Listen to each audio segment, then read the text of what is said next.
it's par for the course. As soon as we get into bananas talking shit, I'm gonna be like, that's how serious I am. Oh my God. Alex, welcome back, sir. Glad to be here.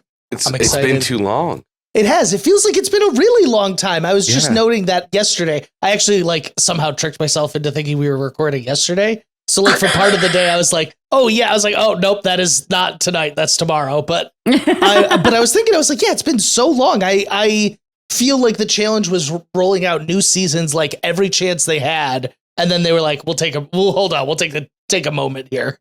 Yeah, let's take a 12-week break, regroup, and then utterly give you the same product just with more superstars. That's right. Yeah. That's, what could you ask for, though? We're gonna reload and try it again.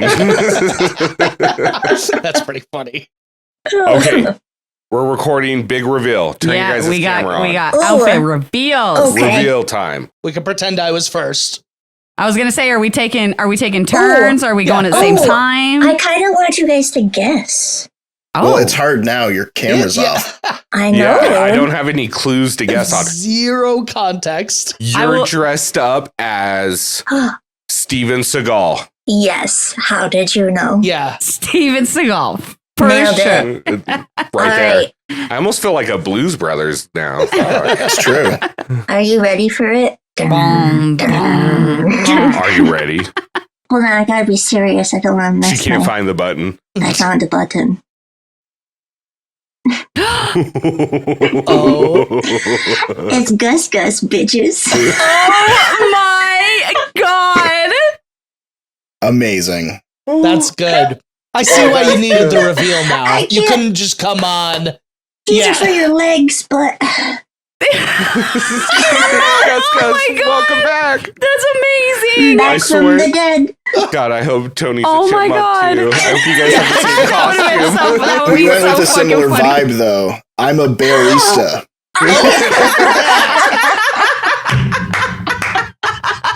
This is perfect. Yes. I love Absolutely. it. Oh my God, Happy that's amazing. Halloween. Yay! I love it. This is everything right now. I'm just basking in this glory. I'm glad I went and spent 20 minutes trying to figure out how to do my tie again. I'm glad you did too. Yeah. Mm-hmm. It was a lot better than Corrina's top I was trying to put on back then. That's why it took so long. Yeah, I was like, oh God. Did you rip it? Did you rip it? It was literally like Chris Farley, like, fat man. It only comes out they hear. It was a sports bra. Oh my gosh. Oh, that's This is so so great. freaking funny. I love it. Well, I guess man. happy Great. belated Halloween to Happy- everybody. yeah. Happy belated. It's never over. It just goes on forever. Any excuse to extend it. Yeah. Yes. Look, I'm Yes. good with rolling this straight through till about November 27th, and then let's Okay. do Turkey Day with pumpkin pie. I love it. Yeah. Yeah. Slip our way YOLO. through. I'm into it. Also, speaking of Halloween, happy anniversary to Katie and Gare Bear. Yes. 9 years. Oh, congrats. Maybe. Guys. And on top of that, holy fucking shit. I literally saw those photos when Rick was like home and my jaw hit the floor and I was like, okay, why is my bestie so hot though? Like, oh my God, those photos were amazing. Thank you. It was And Gare Bear did good too. He looked Care good. Bear was the real MVP. He looked good. He did good. He was a good boy. No, I mean, it would have been even better if you did that makeup for the photos. That would have been a good We can Photoshop me into them.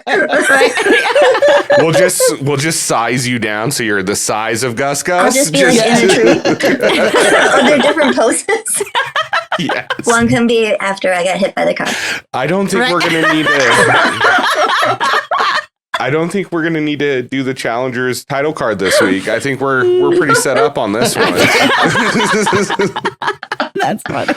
So, as always, before we get into it, I feel like let's take a step back, get that 30,000 foot view. Oh God. Oh God. You Yeah. haven't said that in a minute. With that being said, Oh no. Hi, Melissa.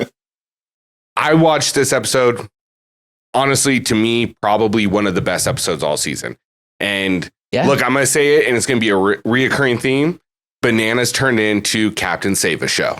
He Just did. like he said. God. He did. I'm sorry. I agree with you. Yeah. Nanners to the rescue. And look, it doesn't happen without Tori. So I know that makes you a little bit happy.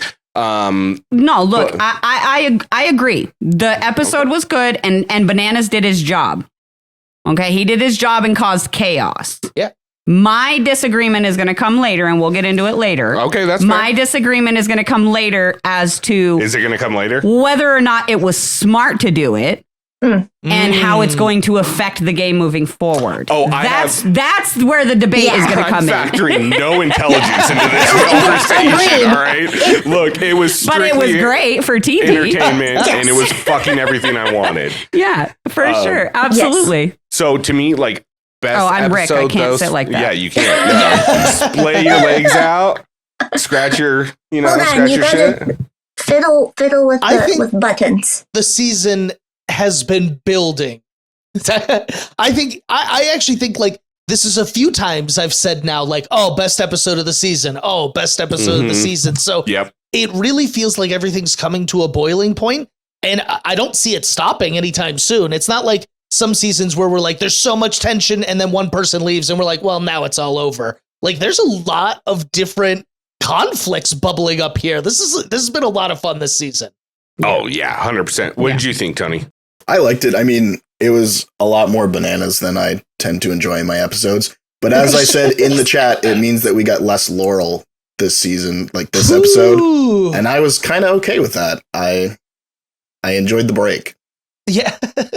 So, Katie, before I ask you, I just have to mention this too. Josh needed a milk carton in this episode. I think he was on screen all of about 10 Oh. seconds. Three the whole- times, like Yeah. 4 times, yeah. 4 times, Agreed. 10 seconds. Caught agreeing with bananas. Yeah, talking with Nonetheless. bananas. And then there's a scene of him standing next to bananas at the And then he's daily working out. and Yeah. working out scene, and that's it. He's Like- gone the whole He episode. got one confessional about Aviv, and that Yeah. was it. Oh, yeah, Oh, yeah. during the daily, yeah. Mhm. Katie, what was your thoughts on this episode? I loved this episode. Yeah. I mean, it had a lot of nanners in it, so of course I'm happy. But the fucking daily, I loved this daily. Yeah. So, which we will get to. But that right there, chef's kiss, finally, fucking thank you. Oh, I loved it. It reminded me almost of like, a more hyped up version of Donkey Kong, just to be Yes. honest. Yeah, it did No, feel it like felt like a that. video Yeah. game. It was simultaneously fun to watch and one that I would Yes. like to do. Yeah. Which is rare. Yes. Yes. I think the funniest part was when they had to like crash into the thing to like end it. Uh-huh. Theo. Totally unnecessary, but it reminded me of like 10, 20 years ago of the challenges. Yeah, you just gotta ram into this box wall and then you're done. You're good. Yeah. That's it. I have questions about that, though. Did they really have to hang on to that rope? Because a lot of them looked like they were just like, They were just holding They had it the because they had this. yeah. With the Yeah. harness, yeah. The best was Theo at the end. He like hit like 3. And the last 3, he's like the tallest dude, and he's like way off to the side. What are you was- doing, bro? Comic gold. He could have run at them at that point. Yeah. If I'm ever going bowling, it's against Theo. Yeah. Based on that performance. So I'm just going to put that out there. Shall we get into this madness of an episode? Let's do it. Let's get into this. Are we going to play him the bananas one? Yeah, of course. Okay, so how do I get to the screen where I see what I'm doing? All right, thank you. So there's if you're Okay. gonna do the intro music, you don't I'm have not to. smart. Thank you for not being me this whole time. but I had to switch back into my other character. Yeah, back and forth. They're going to be like, Ricky, who are you dressed up as? Who I cosplay 9 to 5, Monday through Friday. That's who I'm dressed up as this That year. other guy that I pretend to be. The Yeah. other Rick Hayes. Yeah. The one that doesn't do podcasts. Anyways, let's get this. Damn, I can't see shit. There we go.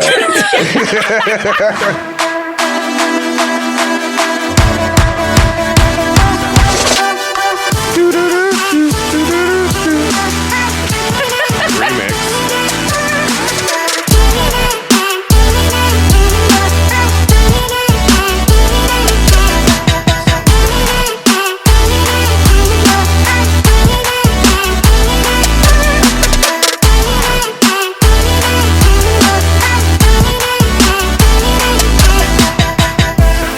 welcome back to the Challenge Fandom Podcast, Halloween edition. Late. Look, all jokes aside, this is filmed on November 1st. We're just some grown-ass adults that like to dress up whenever the fuck we want. All right? Duh. Maybe I will next week, too. Yeah, you don't know. Who knows? Yeah. Who's going to know? Nobody's Maybe going to I know. will. So over here, we've got Rick Hayes. And then we've got Rick Hayes cosplaying 9 to 5. Richard Haysworth. Yeah, Mr. Haysworth. Yeah. No, sir, he's fine. He's fine. No, you're good. Clear. We've got Tony Stats and Info Barista. Yeah, exactly. Yeah. We've got Katie. She's really Gus tonight, Pahura. And then Alex, Puff the Magic Dragon. You got it. Nailed it. Oh my gosh, that's awesome. I love it. God, thank you, Disney in the Yes. 80s. Yes. Yeah. Yes. That's probably actually It's pre-80s. like the only costume I've owned for the last 4 years, so it's seen a lot of use, but it's always a good Hey. one. That's the best. Yeah. You got it, you get your money's worth. I almost- definitely have. Definitely. It's like definitely. Michael Jordan coming back and wearing the 45. It just, Huge. it always Yeah, works. It works It every always time. works.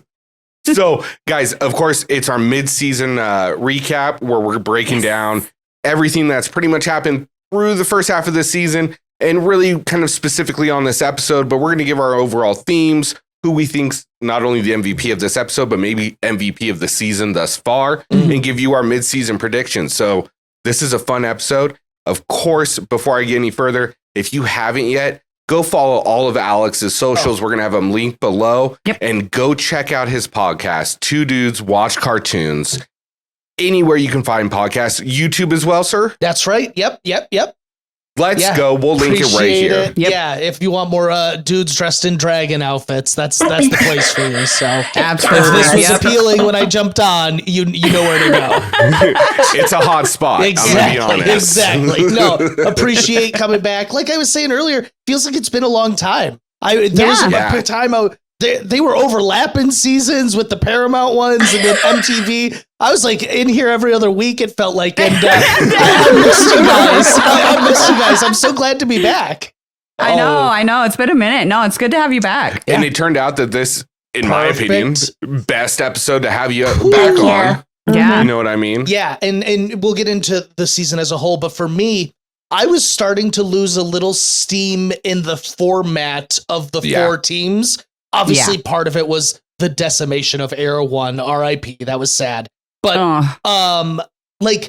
I just was like, this is not feeling as nearly as chaotic as it should be. And then I think at the perfect time, they were like, all right, it's individual now. And I was like, okay, let's see where this is going. And I think we're heading in a promising direction. This has been the last 2-3 episodes, I think, have been really action packed. Yeah. 100%. And look, I'm going to be honest. I like I said in the intro and everything else, Bananas taking kind of those back seat, not creating a lot of drama over the last couple seasons to all of a sudden getting this. And obviously it's because, and I'll get into this later, he's in a position that he's not normally in during this part of the season. Right. But great episode. I think this, like you said, really has the format change and the way this works, where it's the girls choosing the guys' destiny and vice versa, has really made this season feel fresh, entertaining now. And I'm looking forward to see how the rest of it plays out. Yeah.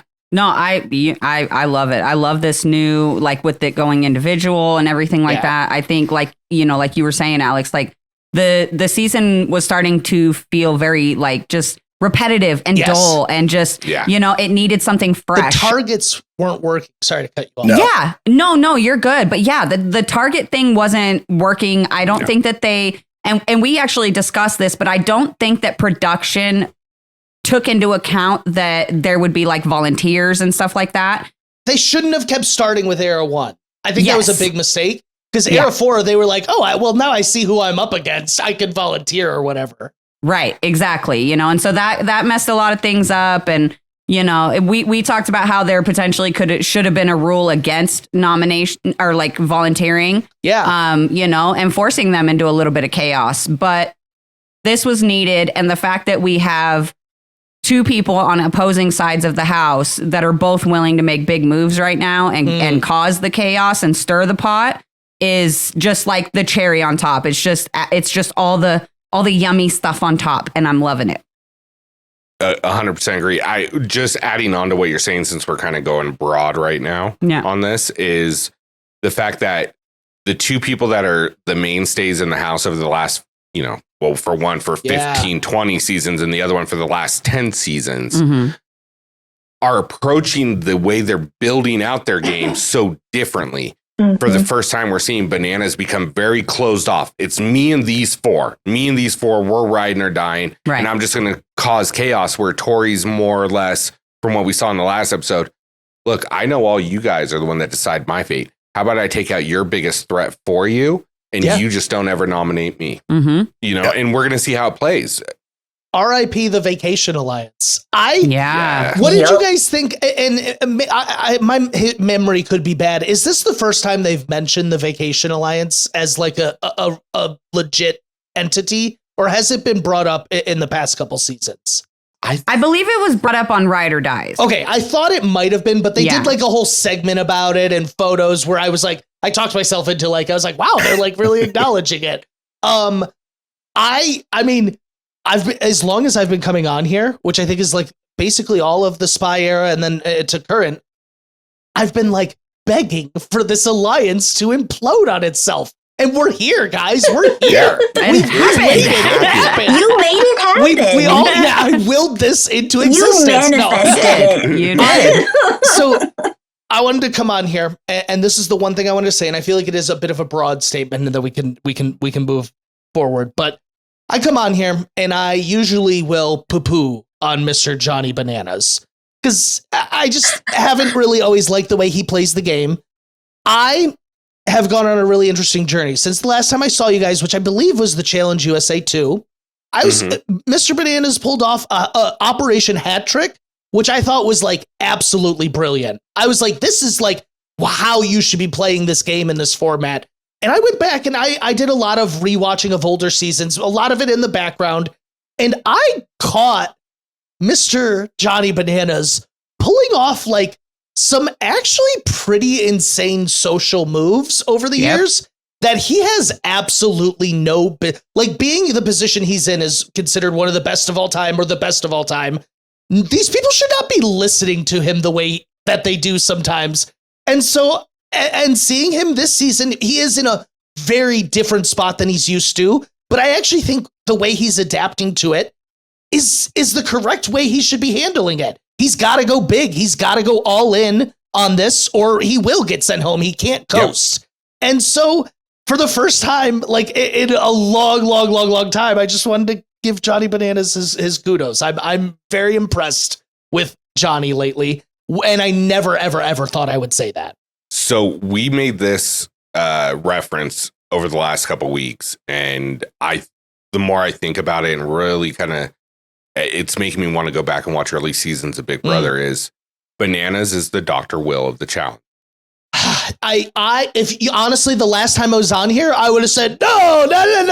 I don't think I can argue that. I really think he is. I think I would have been like, no, Wes is the Dr. Will. And I love Wes, and Wes has his game. Wes is a good one too. Yeah, it's a good comparison too. Yeah. I think Johnny Bananas, just seeing the things, it is in combo with his challenge skill. Like he can play from a position that others can't. But man, I've just seen him wiggle his way out of things that should be impossible time and time again. And it's crazy because I usually just consider him good at the challenges and good at throwing hissy fits and making threats to people. But I've been really impressed with some of his social and strategic moves lately. And even though this was a hissy fit, I see the strategy here. Mm-hmm. Absolutely. And look, I know we're, like we've all been saying, making really broad statements about not only this season, but certain personalities on it. But this really was the Bananas episode. Yeah. And it starts off right away with the photo flashback, which, excuse me, I love like these too. I do too. They're pretty cool. So great. And it's Vendettas when Tony threw him. It's from right? Vendettas when Tony threw him in against against Devin, which really feeds into the whole entire situation because this whole situation is being fueled by Devin, and he's not even on the damn season anymore. How funny were those little Devin pop-ups? Well, they were amazing. And he's like, eat my ass. Yeah, we made our own last episode. That was so, I was like, this is top-notch comedy right here. Yeah, it was great. He's going to be through this whole scene. I can tell you that already. Perfect. Yeah, he'll be in this episode too, for sure. I thought that was so good. It was great. Well, and then we were like, okay, but how hard would that have been to just do that for CT and keep CT pro tips going? Okay, like wouldn't have been that hard. They deprived us. Yeah, They did. Yeah. Thanks for giving us Devin, but why didn't you do it for CT? Come on. You couldn't afford to pay him for the rest of the season for using his They name don't have the likeness? budget for CT. Nope. We found the real reason they had to get rid of Arrow 1. No. Right? We couldn't even pay for like good boards. Look at our board with the nails God, in it. Come on. Oh my, don't even get me started on that. Yeah, they don't have the budget for that. They finally got the CT left after a couple weeks. They got enough budget built up. Went from $100 ATVs to this fucking daily. You're welcome, America. Oh my God. All right, so I saw something in a group, and I think it was our group. I'm not 100% sure. It might have been a different one, like Challenge Fans with Irving or whatever. But someone said, if Bananas goes, who's in this newer era, not CT, not really Jordan, but like this newer group of guys, who's the face? And it correlates with what I'm going to bring up right now. And someone said Kyland. And I started thinking like, no, not maybe, no. And then I started really thinking about I it. think he could be. I said Kyland on Wednesday when we were watching it. 'Cause that conversation came up. I got shit in my notes about Kylan from this episode that I'm just like, this man, every single episode we've seen, he's like, especially this season, he's doing the work. Like, obviously I'm a little biased because we like Kyland, but he's fucking killing it. No, I agree. And honestly, like if you would have asked me before season 40, probably would have said Horacio, which I'm sure a lot of people are saying, right? Yeah. But after seeing Kylan on season 40, like the more and more I watch him, the more and more I'm like, you are just made for this show socially, emotionally, mentally, physically. Like he just has the ability to, I feel like Kylan has the ability to detach from people, like to the point where he can separate being friends and the game. Yes. Right. And 100%. he doesn't take it as like a personal attack if you send him into eliminate. It's that big brother mentality. Yep. Yeah, it's just the game, and I'm just gonna play it, and I already am very confident that I'm better than you, so let's go, let's play. And it's no hate, it's just let's play, you know, and I love that about him. His confidence goes a long ways too. Yeah, Absolutely. I mean, he's shown that puzzles and math aren't that big of a hindrance to him. I know everybody likes to call him Kylan the calculator, but we've seen him kind of mess up from time to time. I like Kyborg more. Kyborg is way better. Kyborg is good. But also the fact that he's athletic enough to be good in these eliminations. He's beaten goats in the elimination ring. He wins dailies. But the fact that he's not afraid to call out Bananas here and go, dude, why'd you put an eye in? Oh, I was just so confused. He goes, you knew. Like you knew that she wasn't going to be a possibility. You come on. He goes, I've only done one of these seasons and I already knew. I was like, damn. He straight said, how many seasons have you done? Yeah. Bro. To the goat. What? I love his, you're either an idiot or a liar. And as much as it pains me to say it, but he's not a liar. Or he's not an idiot. Yeah, exactly. I 100%. absolutely love Kylan. I loved Kylan on his season of Big Brother. I've met Kylan in real life, like just like briefly. Like he's just such a nice person. And so watching him, I think that Kylan easily is on his way to being this new era face. I think if he had like one more season prior to this, he'd be there probably. Like I just think he's still a little too new. But man, he's right. He's in there mixing it up with Johnny Bananas. What more? Like you don't get quote unquote rookies coming in there and logic towing with Johnny Bananas. Yeah, exactly. All right. You said this before and it made me think of this.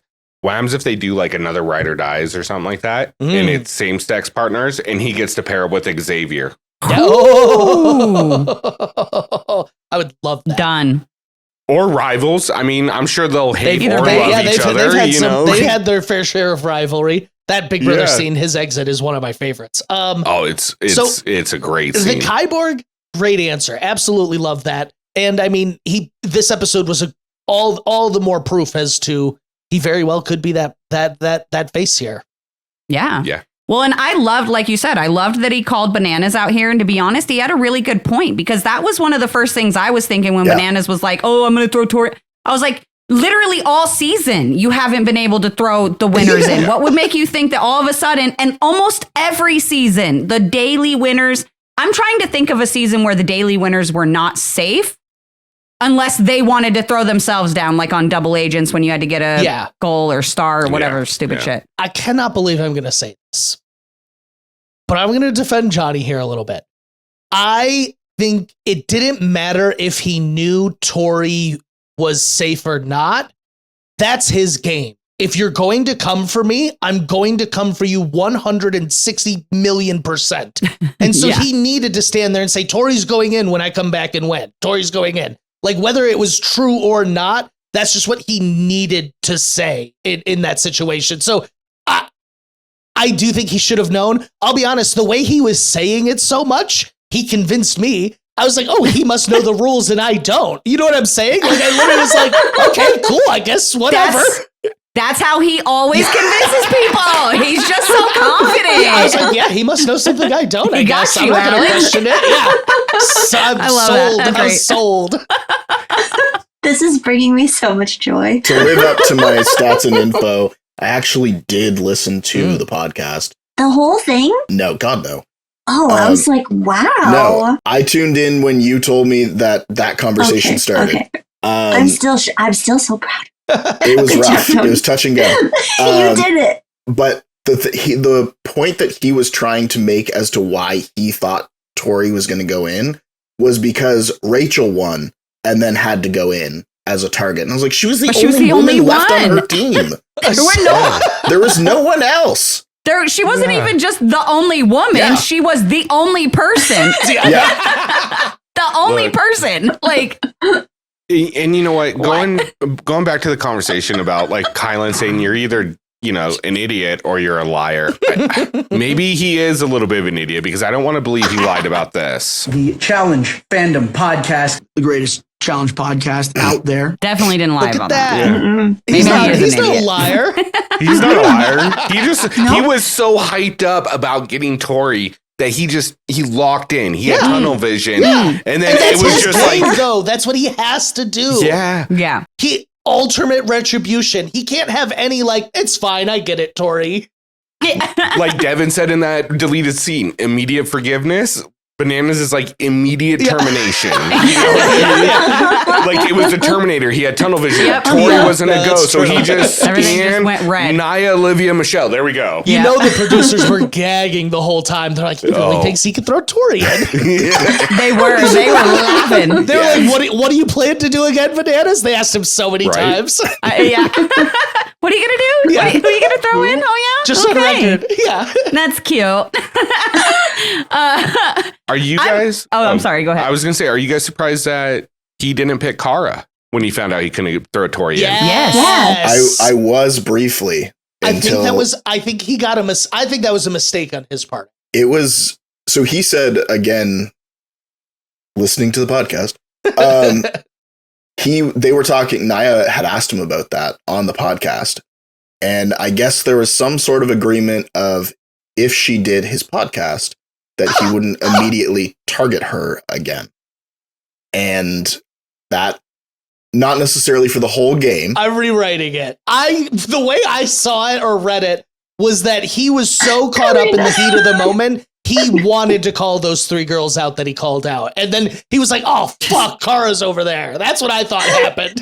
See, I thought it was just literally about fuck you, Devin. I'm going to take out as many people of yours as I can. And Cara's not on your side. She don't even like your ass. So I'm going to go after all these people that do like you and play with you, because I can't touch Tori. So that's what I thought it was. That's what I thought. That's what I thought too, until I listened to it.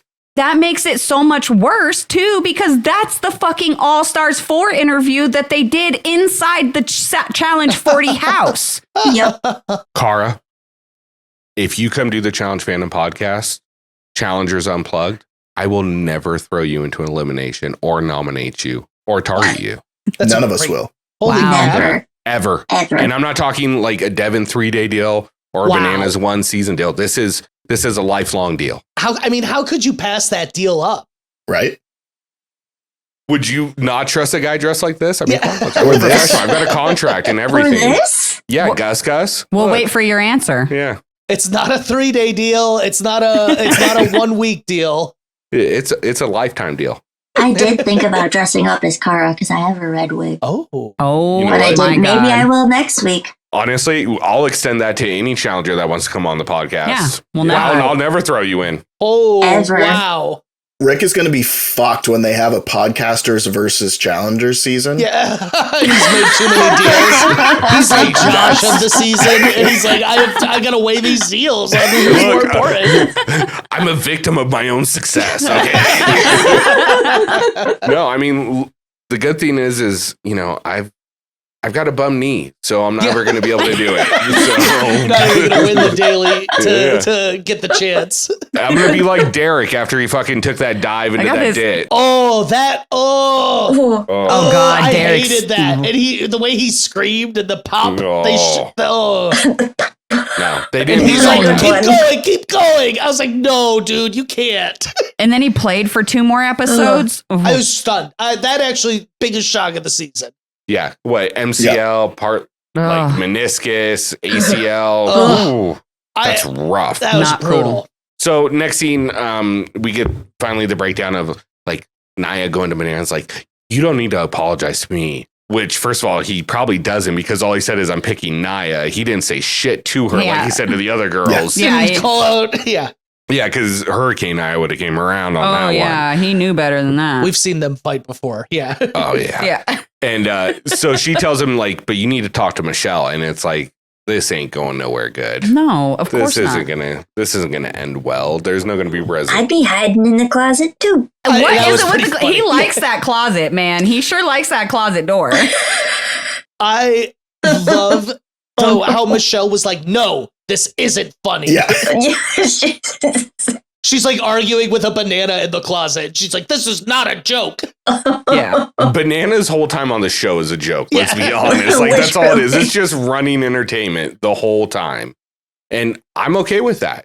Yeah. Yeah. You know what I mean? Because to me, that's what he delivers the most on. He you does. know? Yeah. He delivers on entertainment. But I don't think he's playing bad. Like, to be fair, No.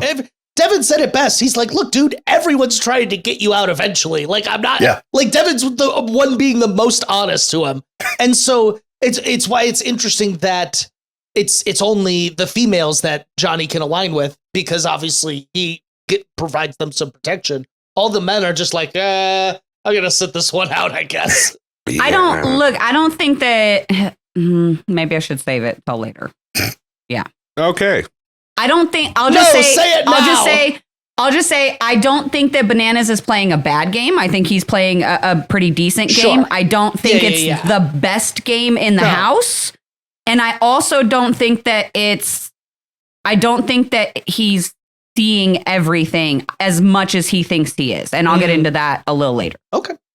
I think he's being short-sighted. Sure. That makes sense. Yeah, and we'll get into it. But yeah, I mean the whole argument between Michele and Bananas honestly was just a bunch of fucking bickering that honestly we really didn't It was truly filler. need. It was definitely filler, but I liked hearing Michele say, everyone told me not to trust this guy, and here I am, and they're like showing all the photos. I was like, yes! Like, people said that for a reason. They weren't just like wasting their breath. Yeah. It wasn't just Sarah Rice. Exactly. Yeah, Oh, no. exactly. It was I everyone. literally was watching that confessional and I was like, oh God, if Sarah Rice ever saw this confessional, she would just be like, I told you. everybody knew. Yeah, everybody fucking knew. I Everybody can all hear knows. her saying it.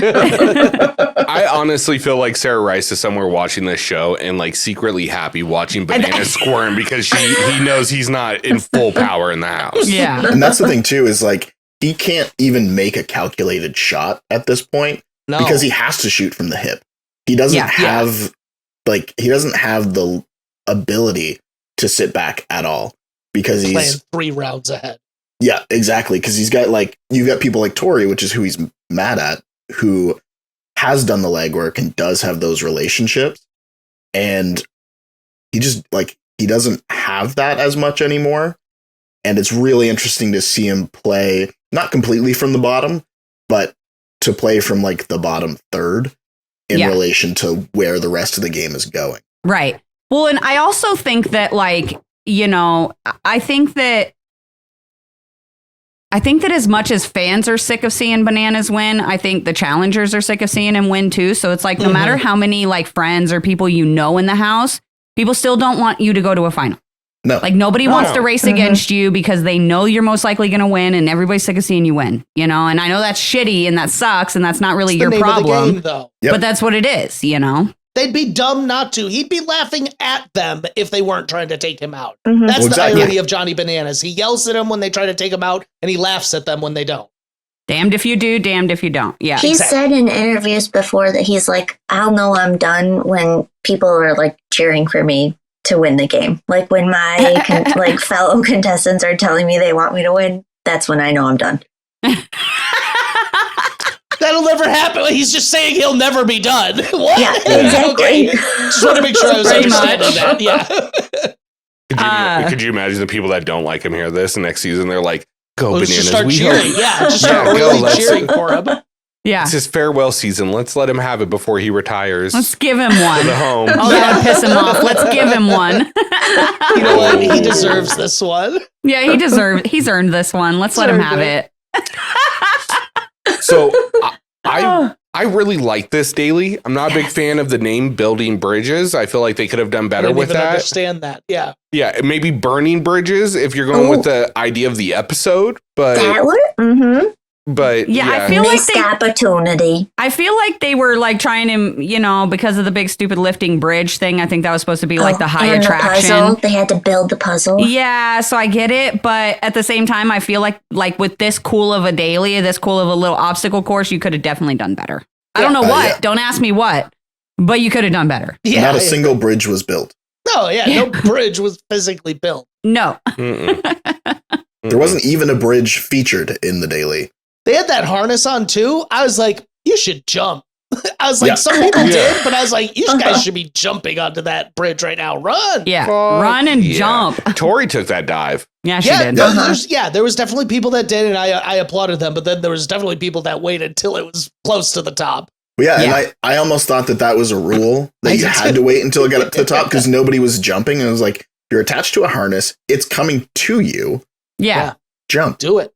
jump, go. Look, I want to know who in the challenge production team gets these locks on fucking shipping crates and rock climbing pegs. For real. Because did they get a bulk deal on this shit? They buy a Yes. wholesale? What's going It's just on? the same one. It's the same one they used before. They just keep It's reusing the all of same them. one. That's why all the challenges are the same. One of those shipping crates had pegs on the inside that they Yeah. climbed up on. Yeah, Who I'm knows? willing to Maybe it was bet. on the outside too. We just didn't see it. Yep, never Could know. happen. They just get free ones that fall off at sea. Oh, they're right by the Pacific. Yeah, and- they got a ton right there. Yeah. Look, I really like this daily. The only thing I didn't like about it was the way they edited it. I didn't. I actually thought the editing was kind of fun. I want to see more than just 3 people actually complete Yeah. it, or I want to see highlights of everybody. Yeah. That's fair. Yeah, we probably should have got highlights of everyone, but I was thinking there's too many of them for us to be getting everyone's everything. Yeah. Yeah. There definitely is, but I definitely think that there were some odd choices made. For example, and not to take anything at all away from this person because she absolutely killed it, but there was so much time spent on showing us Aviv going through every single portion of that, but then she wasn't even in the top. So what the fuck? I was so confused by that. I assumed she would be in the top.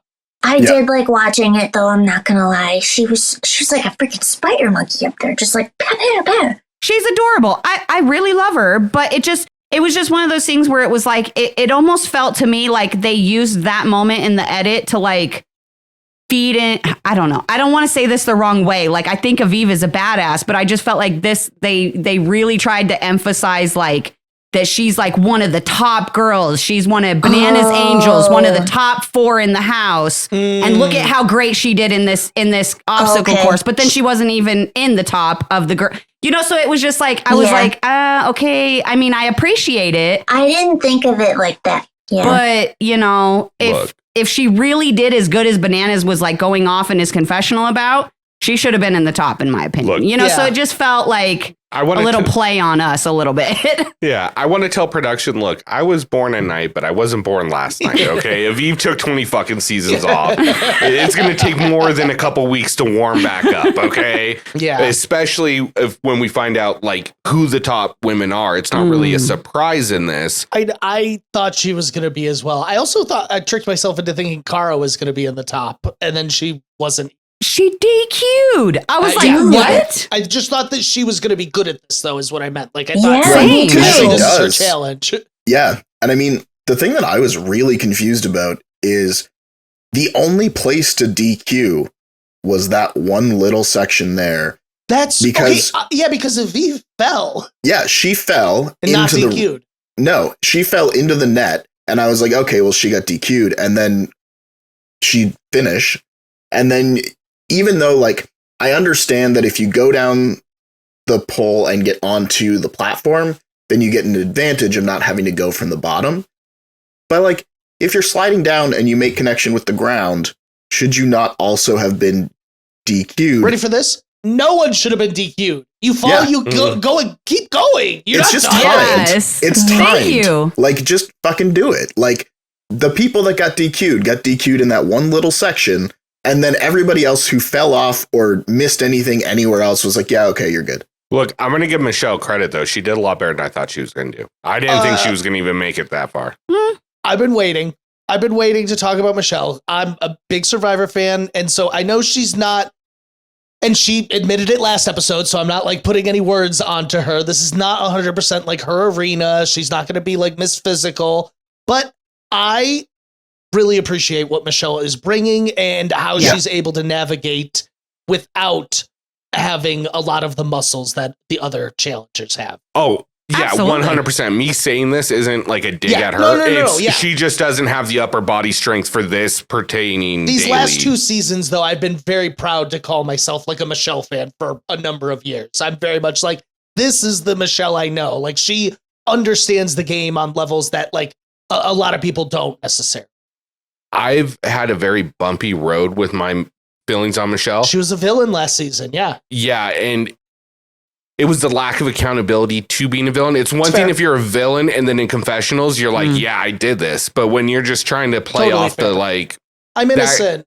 Yeah. With that being said, I've said multiple times, she reads the game like no other. She can see the full picture like other people can't even imagine to see. One knock against her. I do not like the name Ladies of Leisure. Oh, really? Like, it's fine, but I feel LOLs. like LOL and that's cute, but like, we're at the challenge. Leisure is unfortunately not the name of the game here, I feel like. It's on par with the Vacation Alliance. I Exactly. guess it is. Yeah. The Vacation Alliance to me was founded by like vacationing, but you're right. Yeah, it sounds like we're just chilling. Oh, yeah, it does actually just sound like we're just vacationing on this season. Oh my God, wait, is that what it means? Did you Did not I hear misunderstand? Did you not hear Tori's confessional? I did. When she went against Casey and she was like, you know, this is not good for the Vacation Alliance. We are good at vacationing, but today we're clocking in and like whatever. And I didn't attribute to being out on the challenge them calling it a vacation, though. That was the part I was missing. That's what it is. I've seen them in the off-season vacation together is what I was... Oh, no, yeah, they're referencing... We could just sit back and take a vacation here. Yes, Sons of exactly. bitches, that is... Oh, my God. Well, and I mean, they really have. If you think about how they ran this game the last It was a vacation. That is why I'm mad, is they really did it, too.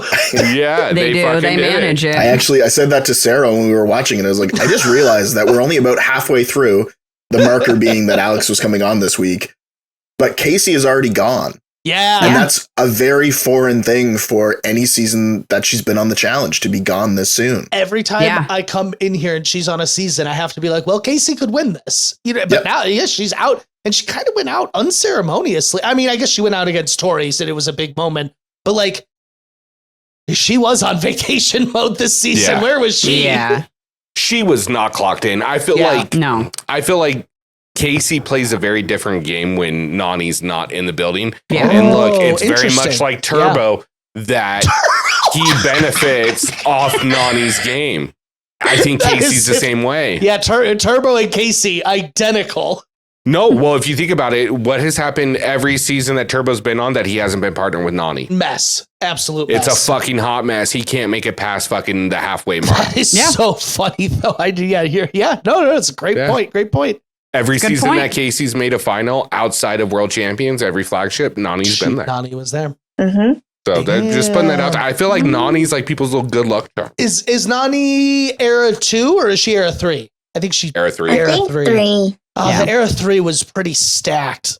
Dude, it was so good. Mhm. They Apparently would've Nani switched was Naya for- Nani was originally invited, but Yeah. she turned it down. like, and then what Avery was because of Ashley Mitchell, from what I heard. You know what? I didn't hate Avery on the season, though. That I was didn't like either. a what the fuck when I saw it originally. But Yeah. she really brought something to the season, I felt like. Once she actually gets screen time, yeah. Yeah, when they she- gave her the screen time, yeah. Mhm. I mean, I was not a fan of how she stood there like a fucking punching bag at the end of That it. was but that was bad. But That like was hard to watch. her and Tony going at it, Yeah. that was unreal. We don't get a stalemate every day. the thing with this daily, like I said, was the editing. Because there were certain things I wanted to see. Like, I wanted to see more of some of these runs than like 3 people taking off at the same time. Like, I wanted to see Theo's run because it looked fucking comical. Yeah. Let me watch him crawl on all fours with his tall, lanky body Yeah. up those slanting freaking things. I want to watch that whole climb. I Uh-huh. want to watch it all. I almost was like, is he throwing this? What's going on? Yeah. They're tucking his coins. Yeah, when he was tucking the coins. And Tori, you idiot. Olivia, don't talk to my man like that. He's an idiot. I laughed so hard through his whole thing. The music Yeah. of him like running and coming down. I used to love Theo. I used to be like, Theo is going to be one of the best challengers of all time. But man, his return has been so underwhelming. It has. Honestly, Yeah. I like Theo. He's funny. And I feel like, and I feel like he is a good competitor, but yeah, it's he just, was. and he was, and maybe just, because he's still technically partially blind, so it definitely could be a part of yeah. So, I don't know, maybe it affect, I don't know. I don't know, but it's definitely not the same as it was before. He doesn't feel like he has the drive that he did. Like when he was there before, he was like, I'm going to be the best person here. Right. Now he's vacationing. I He just feel like vacations, yeah. I think it's the same thing. War of the Worlds 1, he was partnering with Cara. That's Yeah. a level of experience that you get right there. And then War of the Worlds 2, he was on, if you think about it, a losing team. He didn't really win. And It's then fair. that's all we've seen of him. He was like the best on a losing team. You're right. Yeah. So we were like, it's all relative. I think he's just really good or really tough to beat at eliminations based on size, athletic ability, speed. That's fair. I think if That you get makes him a in lot a of puzzle, you got him. He was at the 8 minutes and 40 some seconds when he was doing the puzzle, and like other people had finished by that time. Oh, dear God. I would also like to say Theo. that based on Rick's black suit jacket, he looks like Doc Ock a little bit with the microphone arm. Yeah. Yes. Oh yeah, I could see. Yeah, like he's got like the robotic arm coming out. Yep. I see it. But like the Temu version where it's just the one. Got it off Wish. It's not going to my bag.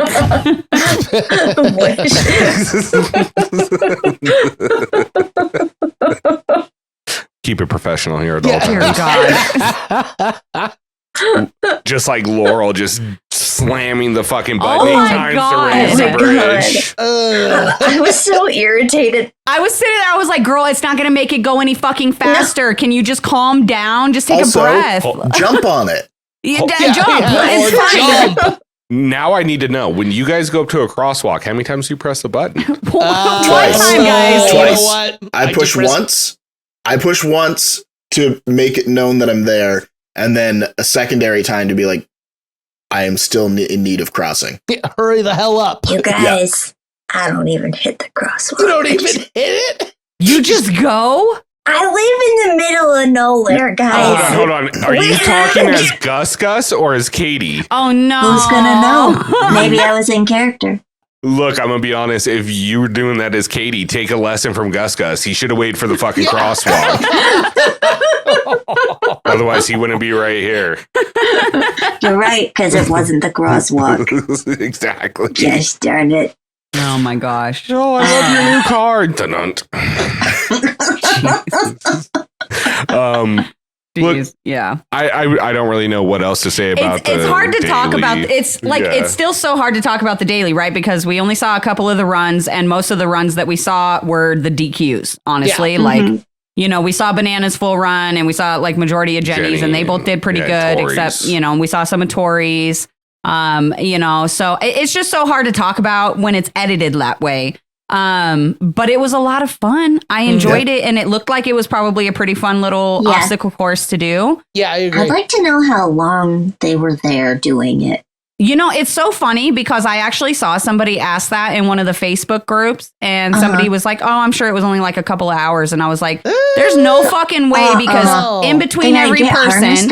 You got to get harnessed up. They have to reset the coins on the majiggers and on the all walls. the boxes. They have to push the button, wait for that to come back down. Yeah, and if the box got broken, they got to get a new box and set it up. Like, there's no fucking way. Plus, like, stopping for, like, bathroom breaks for the camera people, lunch, just no like, whatever. way. They were literally out there for 8 to 10 hours. I almost guarantee that. Affair. For sure.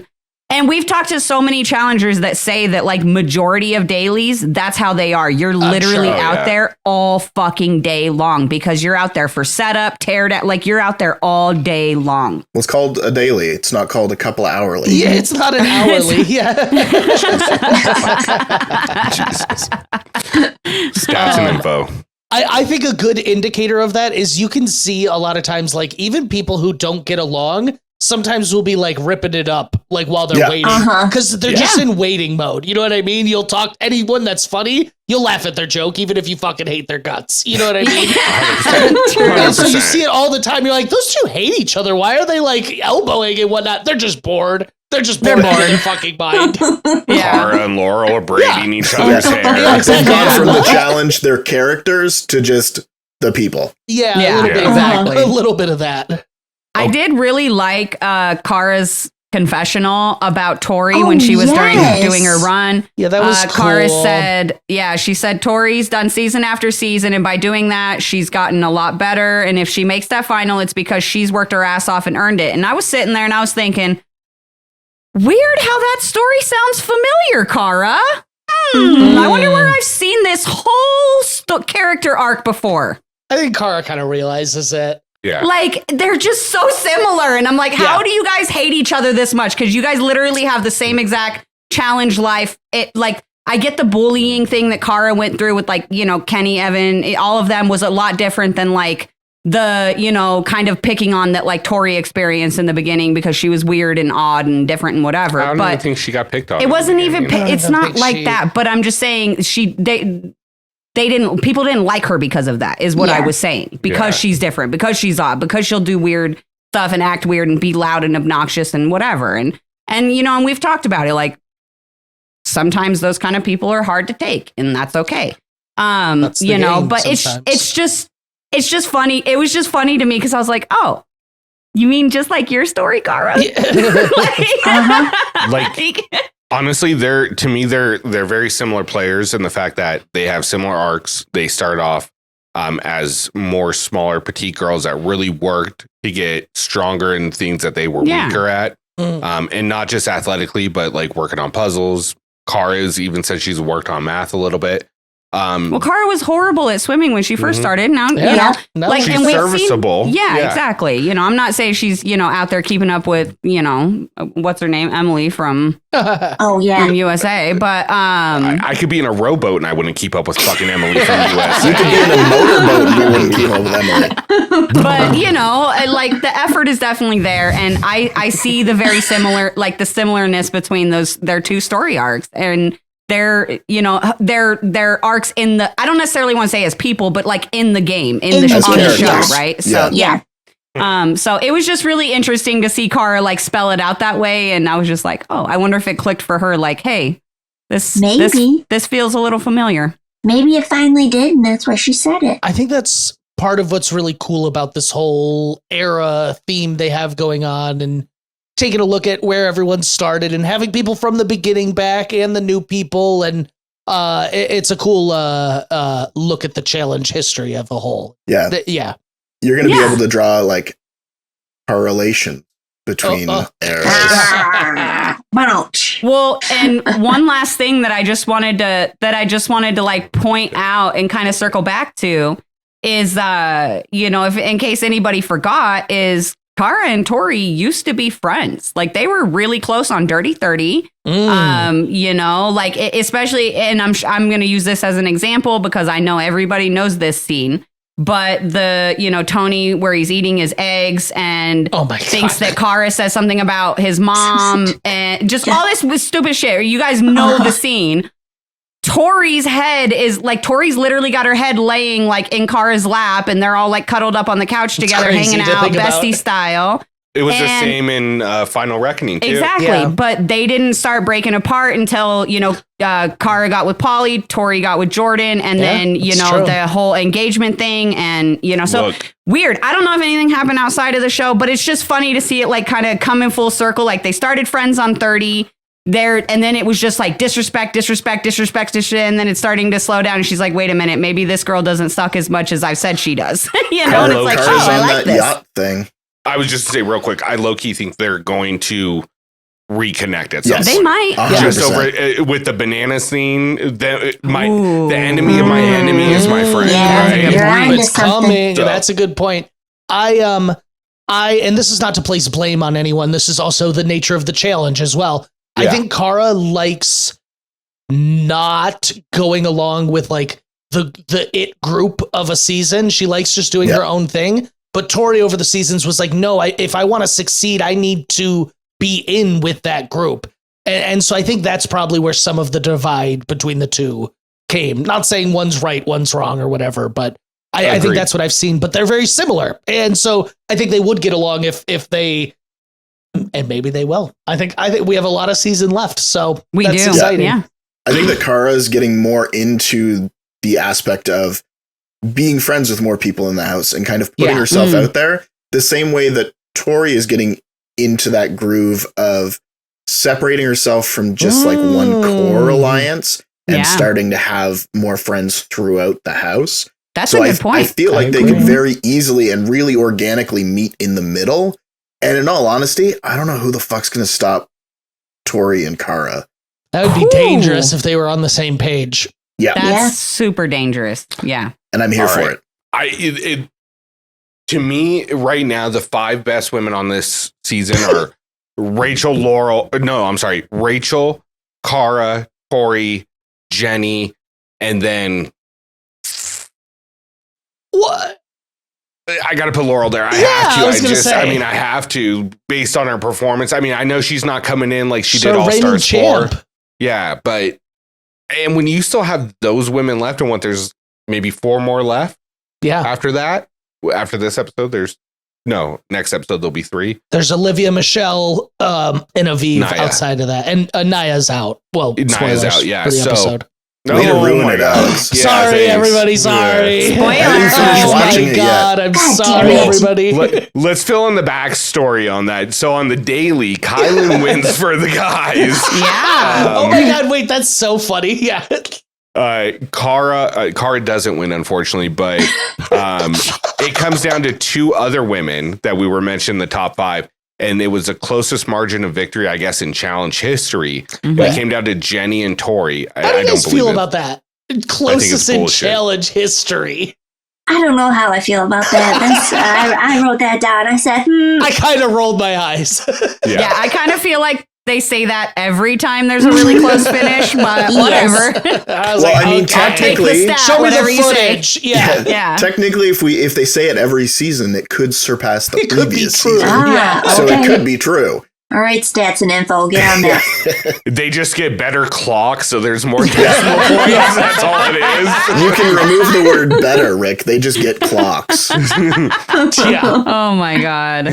They don't have a sundial. Sorry.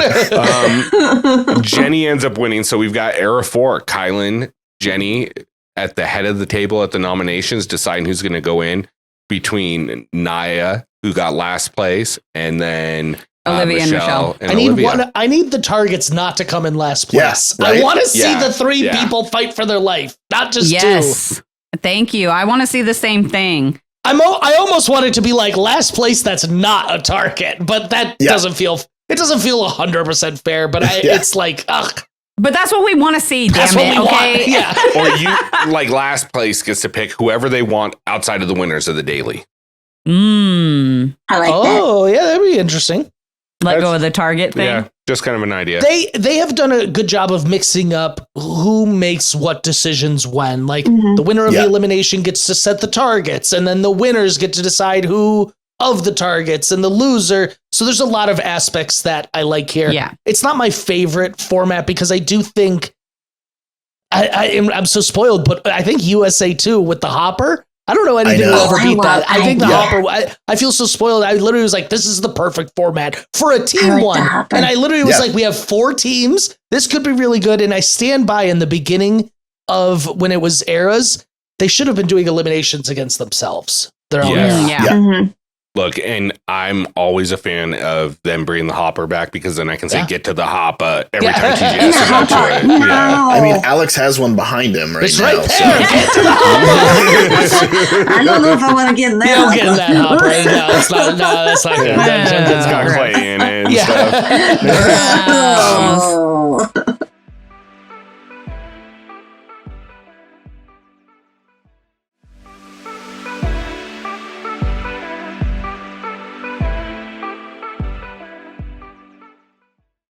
All right. I'm not used to that thing back there. That's what she said.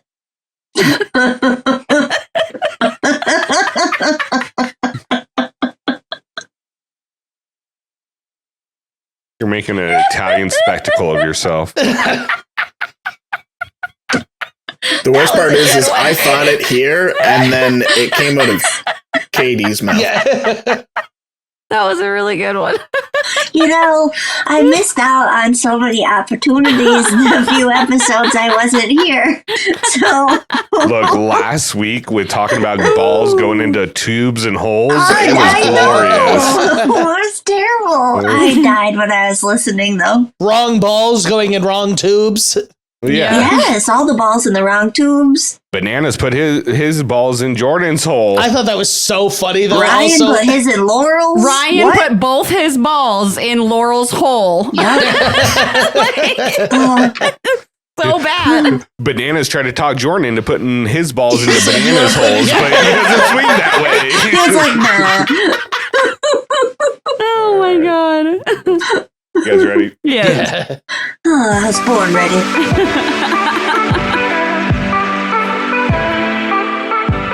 Oh my God.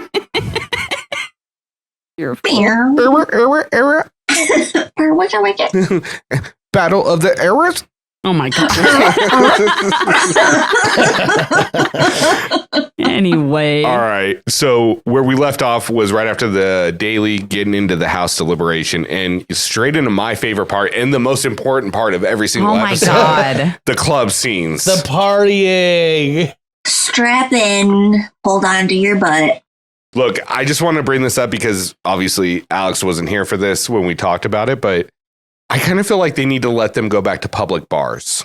So I think this is a good compromise. They are at a public bar, but clearly no one else is in this No public one bar. else is allowed. There's no public in this public bar. I hated when they just like set up a bar like in the front yard and put like Yes. a tent over it. That was my least favorite. I'd almost them rather not party than go to that bar. Yeah, nobody wants to go to the COVID bar. Yes. We're Yeah, done with no, that, no, no. okay? Stupid. Let's just stop doing the whole igloo thing. We're done. Yeah. No, I do like that they are taking them away from the house. I feel like you get like a different kind of vibe from them when they're not in the house, because That's being true. in the house is in the situation, right? Yeah. So removing them from that situation, from that environment, I feel like maybe allows them to be a little more free and just have some fun. And like, you know, obviously we get game talk, we get gameplay and stuff like that always at the bars, but it just has a different kind of vibe to it. It doesn't always feel as confrontational. Now, saying that, none of that applies to this one. This one was different, and that's why I'm gonna say, like, in my opinion, this was the best bar scene all season. Like, this bar scene is what we want to see from a bar scene, in my opinion. I want to see these heated blow-ups. I want to see these call-outs. I want to see, you know, people, whether it works or not, I want to see people trying to blow other people's games up. This is what makes the game interesting, in my opinion. This is the best bar scene we've gotten in probably 10 seasons. In a while. Oh, heck yeah. This is what I think is so great. We oftentimes, throughout challenge history, we really do get gameplay and talk at the bar. It happens quite often. I actually think back in the day, it sometimes pushed the game forward. So like going out to the bar is an important part of this game. I think gaming out at the club is important because if you do too much of it, you piss people off. If you don't do enough, maybe you don't get your way. There's a really weird balance to find here. And if I ever went to the challenge, you can clock me right now, I will be fake drinking. I'm not going to go out there and actually be getting drunk with these people. No. I'm gonna be subtly trying to sway and influence them. Like when I have and so what I love about this scene is, and we've seen this in the past, but it's not often, when people are talking game and they disagree and there's alcohol involved, it usually becomes explosive. And that is exactly what happened here. Did anybody else notice how smashed Michele was at the bar when she was talking to Kyland? Oh, she was smashed for sure. Yeah. But I will say that I did appreciate the conversation she had with Kyland and just like recognizing that, like, look, yes, we are friends, but I also recognize that you're closer to Olivia. You have a longer history with Olivia. So just throw me in. There's not going to be any hurt feelings. You know, it's going to be fine. So I do respect her for doing it. I love that from Michele. I think that's the way to play it. She knows she's probably going in, so she could take the bananas route and kick and scream the whole way there. But she's like, no, Kyland, I understand the situation. And Kyland verbalizes, like, this makes me love Michele, like, all the more. Like, she understands the situation I'm in. Yeah, well, and I think we've obviously heard lots of challengers talk about it before in, like, confessionals and stuff, where it's a different feeling going into an elimination when, like, you own it, you take that control.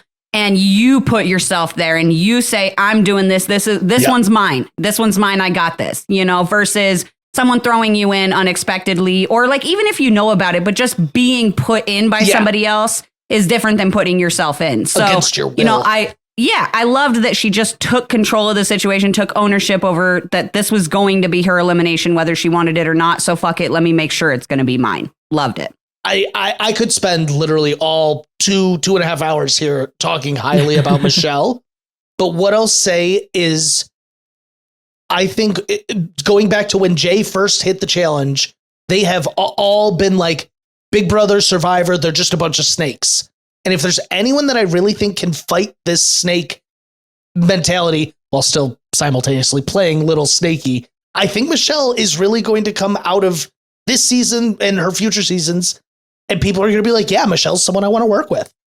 Yeah. So it's interesting because when I looked at all the Big Brother players that came in, Josh was the one that I didn't think was going to be a mainstay. And look where we're at now.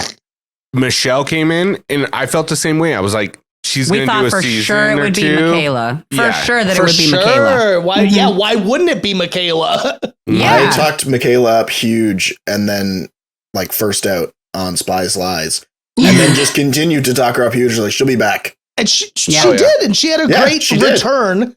I'm just curious where the three-peat is. Like, where's I need one more at least. And I just think that, in my personal opinion, I think Michaela's game does not translate well to flagship season. I think she needs other Survivor CBS players there. That's possible. That understand her game. Maybe she knows that. I don't know. Yeah, that's interesting.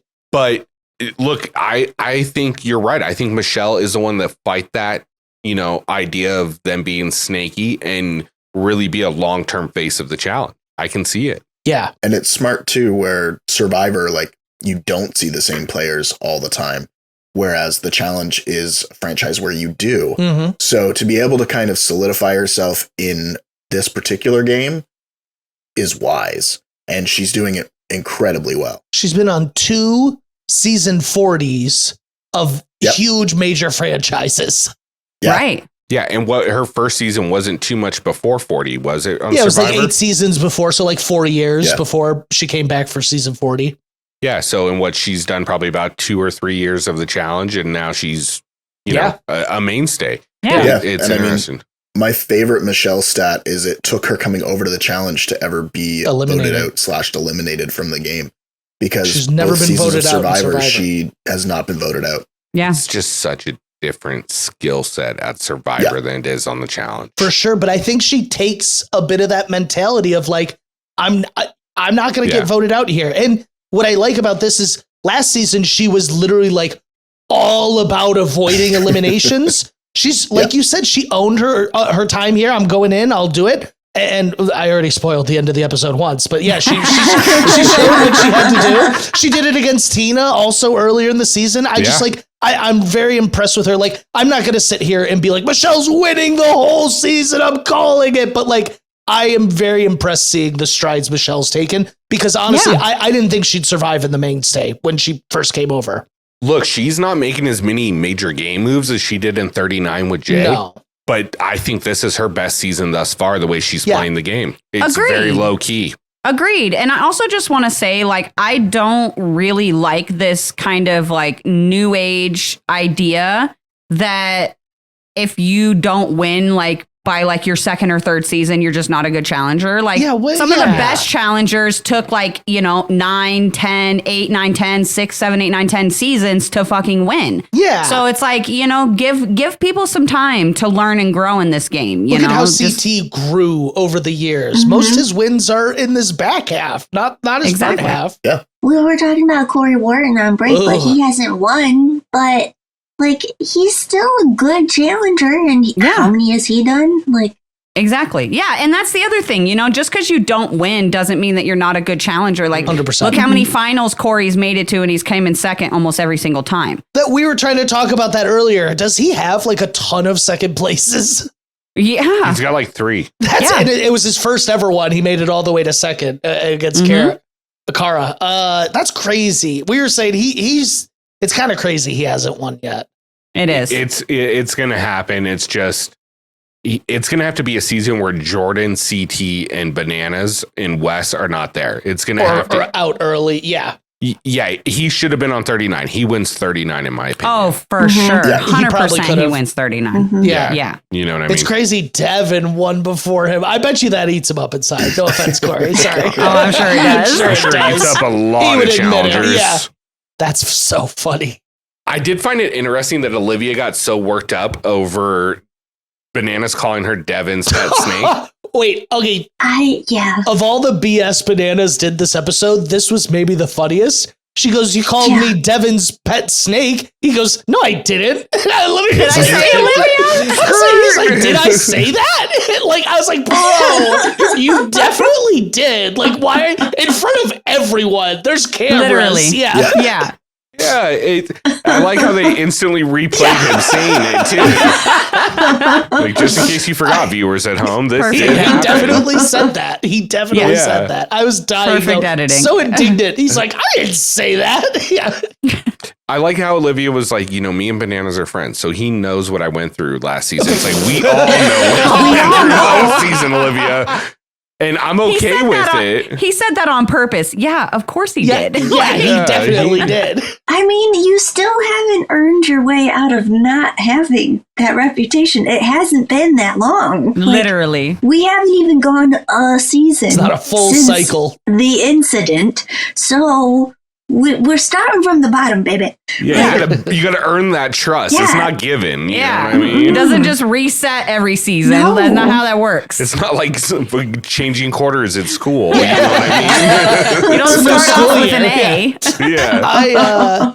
Olivia has had such an interesting challenge ride thus far. Mm-hmm. Yeah. Yes, she has. Like a roller coaster. Yeah. I like her. I think she has. Oh, me too. I think she has the possibility to win if she took it really serious and she was like, I'm not gonna fuck around. As much as I love doing Ladies of Leisure, I'm gonna put the work in for a season or two. Yeah. I feel like she could easily compete with Tori and Jenny and Cara. I think Michelle's a great ally for her because I do think she could probably beat Michele in a final. So it's like not a bad person for her to go to the end with. And I mean this as nicely as possible. I'm realizing now it's probably not going to sound nice. I do think every season she's been on, I think her chances of winning seem less and less to me. I think it's also based on the fact that she was partnered with Horacio her first season. That could be it, but man, yeah, her and we'll never capture that magic again of her and Horacio on Ride or Dies. I mean, yeah, the fact that they both went, she went 4-0 in eliminations, he went 5-0. Exactly. It was a magic season. It's like sad they don't have that same relationship because that was literally that was that season for me. They were that whole season. Oh yeah. Oh yeah. 100%. Look, I know I've used this term quite a bit, but I think it's very fitting. At this point, Bananas decides I'm going scorched earth on these motherfuckers. I'm blowing up everyone's game. And look, I think this was the smartest move Banana could make. This was, and the only real viable move he could make to get anything coming over. Because as much as we want to say, he's playing dumb about the Nia thing and not being able to vote for Cara and all that. And I think Bananas needs to make these people's games public so he can earn the few floaters that are there. The Caras, the Derricks, It's swayed Nia. I mean, it's just, there's something about doing it public that feels less of a lie than doing it one-on-one with someone. Hey, Nia, Jordan said this to me. Well, I don't really think I believe you, Bananas. But when you yell it in front of every single person in the game, you're like, shit, there's got to be some truth to that. Jordan didn't deny it. You know what I'm saying? Yeah. Yep. Well, and that's what I was going to say is he didn't fight it at all in that moment. So, which in the moment I thought was the correct move. I was like, Tori, don't take the bait. Jordan's doing it right. But I think Jordan actually maybe played it wrong. Yeah. I don't know. I just think It's Jordan's so got such a good read on Bananas, especially from what we saw last episode where he's like, I'm going to let him peacock. Let him do his thing. He's going to get it out and we're going to be strumming the guitar and singing at the moon tonight. Yeah, and they were. Yeah. I mean that, or, the other thing that I was thinking is potentially Jordan didn't fight back and didn't say anything because if Nia gets mad, I mean, she's got to win to do anything about it. So, and he clearly doesn't think that she's capable of doing that on this season, especially with all the competition. So maybe he just didn't care in the moment, and that's a possibility too. Jordan, to me, Jordan is a different person in the game than he is in real life, He just shuts it off. Exactly. Very much like Kyland, he disconnects when he's in that game and it's easy for him to do that. So I don't know. Maybe he just didn't care. With that being said, on Banana's podcast with Nia that he just put out, Nia did mention, she goes, look, I'm not oblivious to where I stood on this season. I saw the talent. And honestly, I wasn't expecting to get past 2 weeks. Yeah. So she kind of knew where she was at. Yeah. And look, I mean, if I walked in there and it was just 20 of those women, I would look up and down and I'd say, I rank in the bottom 50% on here in any type of athletic ability. Right. You know what I mean? And so it's just a stacked cast. Yeah, it was. That makes sense. Do you guys think that Bananas doing this publicly and so boldly is going to hinder his game, especially with what Derek said, as far as that Bananas is his own worst enemy when he doesn't have the house in his pocket because he insists on making more enemies and allies, blowing it up. Right. What do you guys think? I don't know with this situation because it really is reliant on the girls. And it's not really like he blew up his Angels game. So I don't know. I think what with Bananas is so interesting is I don't want to necessarily, it's like a Hail Mary. He knows he's in trouble. He might as well do what he has to do to shake the status quo. Otherwise, he's just next. And so I think it could definitely hinder him in the long term, but I also don't think he has the luxury of thinking of the long term at the moment. That's fair. Yeah. And I think it goes back to what I said earlier about how he pretty much has to shoot from the hip, of just like he saw the opportunity when he and Olivia started going back and forth. And he was just like, you know what? Fine. This is the moment that I have to say something, because otherwise I'm going in regardless, because either one of these two girls is going to make me a target because I sent them in and I didn't do it so nicely. Yeah. But his whole mentality about that, and he even said it later, was he hoped that Nia came back because he felt that he made enough inroads with Nia with that moment that he knew Michele was going to pick him anyway. So he wanted Nia to come back, and it almost seems like he did that whole thing just so he could get to the piece about Jordan. It almost was inconsequential about Tori, and it just sort of happened. And I think that's indicative where Tori called him on it immediately and got right in his face about it.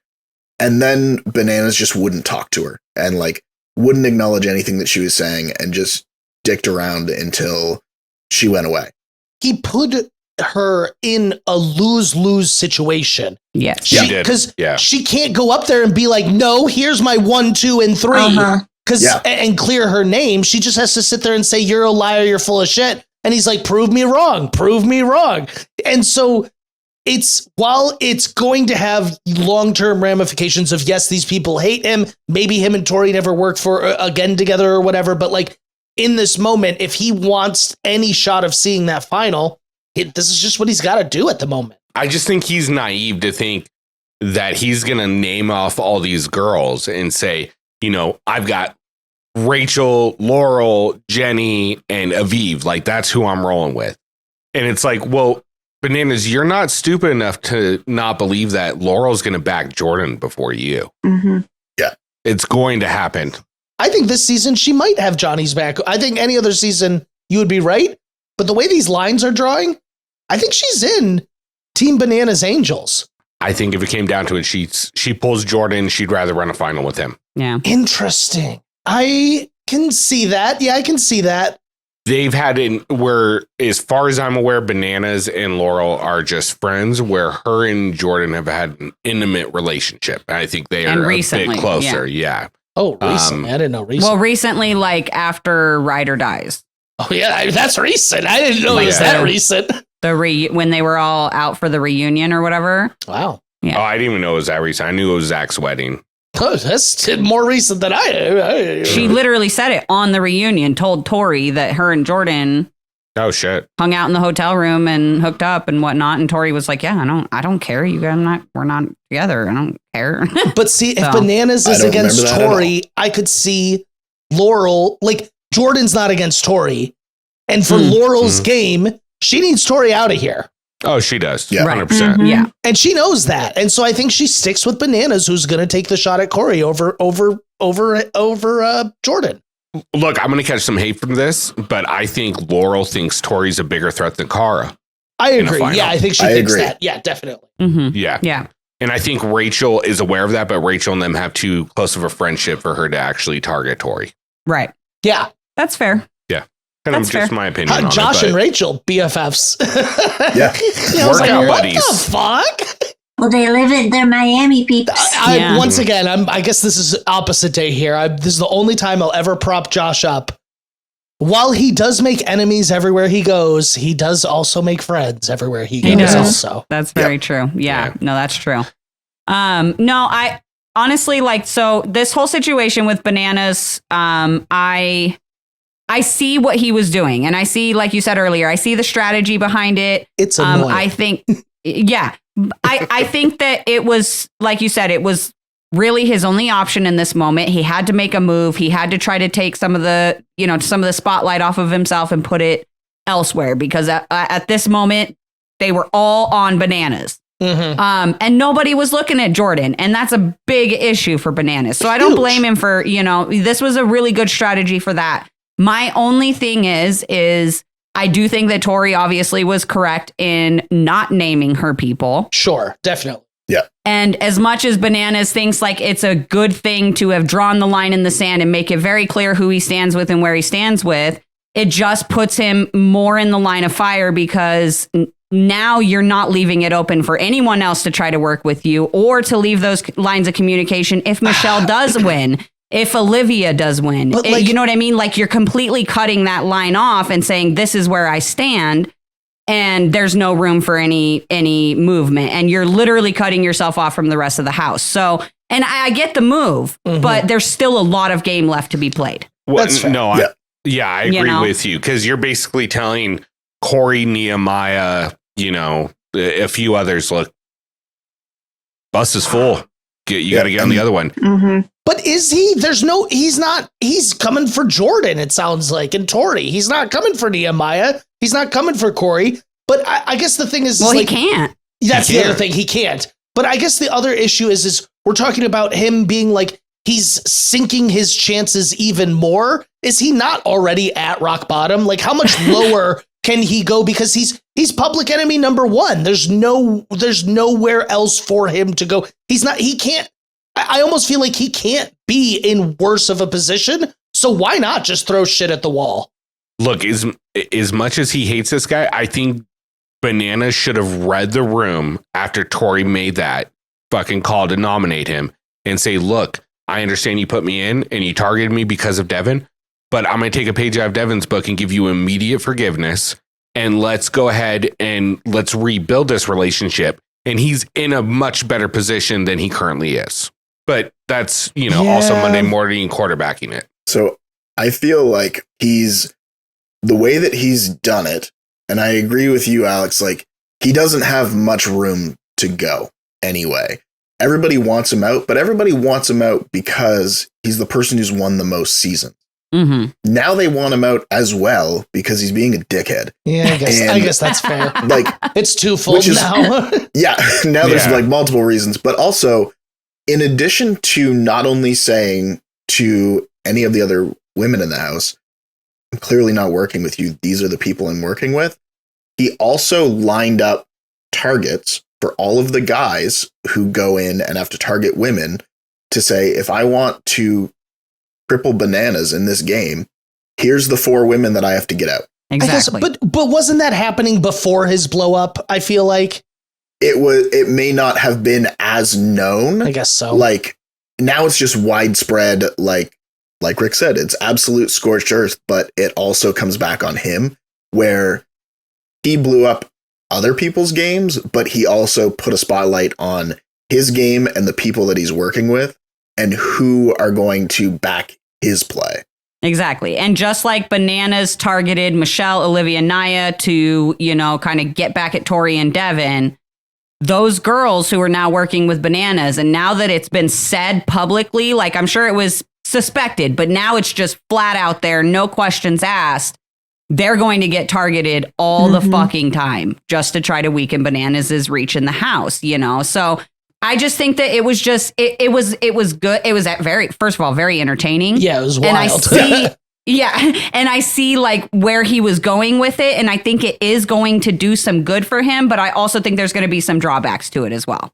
Yeah, I mean, because I'm going to be honest, if I'm Tori, Jordan, Theo, Corey, anyone that I don't have a strong alliance with those people that he's working with, I'm going to, as soon as I get out as a guy, I'm going to nominate, give me Aviv.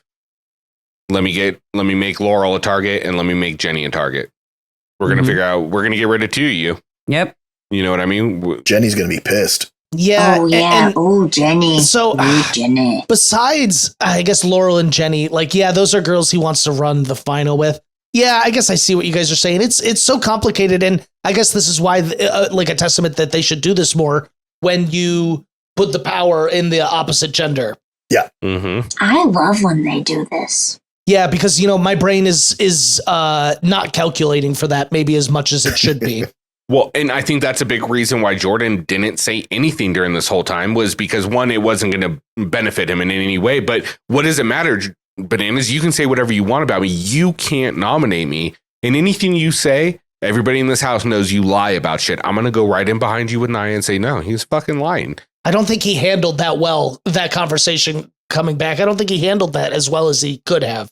I agree, but I think he was being honest to a friend, which was, look, there's This is the two other game, women baby. in this house. There's 2 other women in this house that I'm really close with, and I respect you enough to be honest and open about it. Yeah. That's kind of my view on this optic, but I give Jordan a lot of favorability. Yeah, I think without Bananas blow up, Jordan isn't a target by the end of this episode.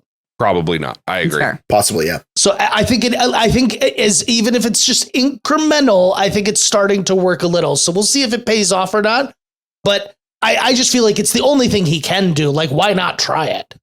Could you imagine if Michelle nominated Jordan? Yeah. Jordan's like, oh, so you're just going to play fucking Nia's game? That would have been hilarious. That would have been really good.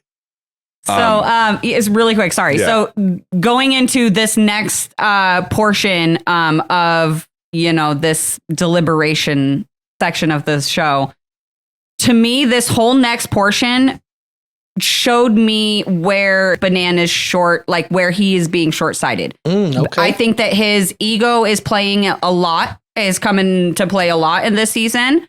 And I think that Bananas really thinks that he has the whole entire house figured out. I think that Bananas is one of those people that as he goes through the season, he picks up little bits of information and he stores them, right? He stores them and keeps them until he needs to drop it like a bomb. You might say he squirrels them. He squirrels them, yes.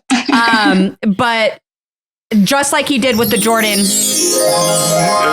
Got you, sorry. Just like he did with the Jordan Nia situation, right? Like he obviously got that information and we hear about it in a confessional in this second portion where he says, that the night that he went in against Ryan in elimination, that Jordan approached Rachel and Aviv and Laurel and made alliances to be in their top 4. So Banana's really the way he's talking is that he really has this game figured out. And he had just gone off, in the whole club scene about people playing both sides. The people that are playing both sides is Jordan and Tori, blah, blah, blah, blah, blah, blah, blah, blah, blah. But what he doesn't realize is that Jordan and Laurel came into this with an alliance. Jordan didn't approach Laurel about that. Rachel is also playing both sides. So your literal top angel, Bananas, is doing what you're bitching at the house about. And she went to Jordan because she went to Tori to go to Jordan. Like she is also playing both sides of this. And it's just funny to me to, you know what I mean? Like she told Bananas just enough to make him think he knew what was going on. And he thinks he knows what's going on, but he doesn't. And so it's just kind of funny to watch this where it's like your top girl isn't even fully with you, Bananas. But you think she is. And it's just kind of, so it showed me where a lot of his short-sightedness is coming through in this season. And I think a lot of it is just ego. Well, then Rachel goes and talks with Corey and then gets Corey and Nehemiah. Yeah. So it's like, it's like he really wants to paint this picture of Jordan and Tori are these double crossers playing both sides. And it's like, no, man, it's just an individual game now. There doesn't need to be these sides. Like, let's just play the game. He just needs to fault them for anything he can think of. Yeah, he wants the credit for being the one with the most wins, but he doesn't want any of the heat that comes with having the most wins. Yeah. Hey, how dare you? My thing that it kind of annoyed me was, we obviously get that scene or whatever where but I think it might be even after nominations, but Bananas is in the room talking to Jenny and Rachel and all of them or whatever. And he's talking about how, makes the confessional about how Jordan approached, Rachel and all that. And he's he's trying to take my girls and no, they're mine and back off and whatever. Right. And I'm sitting here and I'm like, okay, so hold on. So you have 4 girls protecting you, but your 4 girls are only allowed to have you. That's right. They can't go make other alliances. Shut the fuck. Really, Bananas? And Tori's not allowed to be protecting 4 guys. Who's 5th on your list? That part killed me. He's like, who's number 5? Tell me who number 5 is. I was counting. I was like, how many dudes are in the house? What the hell? Yeah, who's your top 8? Yeah, Who's no, here? That's literally what I felt like they were talking about at one point. I was like, this is hilarious that they're screaming about this. Please rank the entire cast right now. Just give me your whole top 8. It was like CT when we asked them the Mount Rushmore. It's MySpace all over again. I really don't think that, like, for example, you know, obviously last week, Tori made fucking, you know, had that big meeting with the guys. You'll have my back, whatever. I don't think that Corey, Nehemiah, Derek C., I don't think they're naive enough to think that that one conversation puts them in Tori's top 4. So I don't really think that Bananas blowing this up for Tori is going to affect her game as much as he thinks it will. Because I think Derek knows he's not in Tori's top 4. He doesn't even name Tori when he's talking about what girls he's gotten his top. You know, he only names Olivia, Michele, and I think that's it. Oh, and maybe Aviv? No, I can't remember. I don't remember if Aviv's on. It's funny. I think he's yelling at Tori because Tori's yelling back at him. But I do think he's trying to link Tori and Jordan as these like masterminds of the house and the other side and playing people. Because Jordan's the one he's trying to aim at. He can take Tori out himself. He can't do anything about Jordan, though, like we said. Well, he can't. She's safe. Yeah, that's right. Yeah. Well, Tori, you can take out anyone except for Tori. Yeah. So I want to ask your guys' opinion on this. To me, like, on the women's side, the people playing the best game is Rachel and Tori. I think those two are far and above everybody else right now. Yeah. On the men's side, I mean, I have to say it's Jordan. I think probably playing the best game on the men's side. Yes, interesting. Maybe Kyland. I think I agree with all 4 of those. Actually, I think that Corey and Nehemiah are better positioned than they realize they are. The show forgot Corey's on it, so I don't know how well he could be doing. Which is good because at the start of the season, he was like public enemy number 1. That is true. He's truly Homer Simpsoned. Yeah. And he's just like, he's still in the game. He's still as big of a competitor as he always has been. But like, everybody's taking shots or at Bananas and Jordan and everyone else. And Corey's just kind of standing there. You know, look, I know Corey is very happily engaged or married. I don't know if they're married yet, but I know that he's happily engaged. But old Corey would have really been a shoo-in in a season format like this, where the women chose his face. Oh, yeah. Like, he would have been a shoo-in. Well, you mean the Black could have gone either way. Let's not actually give him all the credit. It just depends as long as Kayla wasn't on here, he'd be all right. Right, exactly. So after this, we get the scene where they go into nominations, right? Or we go into nominations. You know, which what did you guys think when Jenny was like, I was left alone on Era 4, and Michele was like, hold on, what the fuck? Okay, listen, I love this for her. Me too. I love that she spoke up for herself. Yeah, same here. I'm glad she spoke up for herself, but at the same time, I feel like she was taking out a lot of anger at the wrong people because Michele and Olivia literally had no control about whether or not you were targeted. Minus the one time Michele should have nominated and didn't, self-nominated herself. Wow, did I just say that? Ooh. Yeah, you're like, she should have self-nominated. That was gross. That felt gross coming off. Rule number 1. That was terrible. God, I might just cut that. I'm so embarrassed. You're so bad. All your ideas are stupid. But, you know, it just felt like it's because you have the hat on, that's why. It felt like she took all of her just like anger and frustration at Era 4, and not even just Era 4, because a lot of the like time she was being targeted was from Era 1, because they were always in elimination. So it's like, you know, so it was just one of those things where I was just like, and if you're going to be mad at anybody on Era 4, it's the dude sitting right next to you because, you know, so I just felt like she had all this pent up anger, and it was like, she knew they were on Era 4, and so it's like, all of it is your fault. And I was just kind of like, all right, come on, like let's lay off the fucking girls a little bit. They literally didn't even have the possibility of saying your name. So that's why I like that Michele pushed back too. She was like, hold the fucking phone. 100%. Like, that is just not true. Yeah, I did like that Michele stood up for the situation and was like, "This is not the time or place." Yeah. I was like, "You tell her, Michele." You're having a moment right now. Look, I'm going to be honest. I just felt like this whole thing was a waste of fucking time because it doesn't matter. Because it's really Kyland's decision. Yeah, and he straight tells Michele, it's going to be you, bro. Well, he made the decision at the club the night before. Yeah, Michele gave him permission. And so, this scene was a bunch of filler. And I'm telling you, where it's going to get really juicy is when there's 3 targets in there and a daily loser on the other side.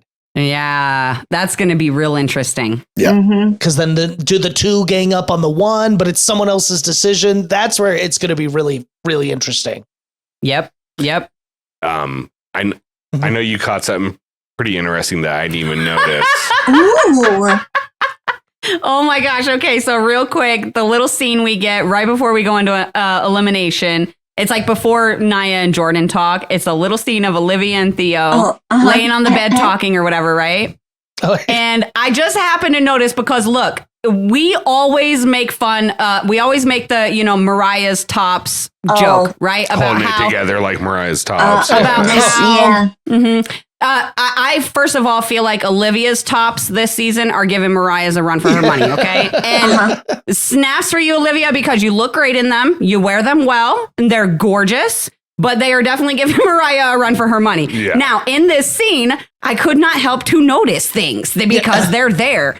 But freaking Olivia looks like she's got this massive hickey right on the side of her boob, and I'm just like, girl, I would be wearing a different shirt. I would not be wanting that on TV. So I gotta go back and see it. I don't know. It could be a bruise, but it's just the shape, the size, the color of it. I'm like, there's no way that that's a bruise. I was looking respectfully, and I thought it was a birthmark.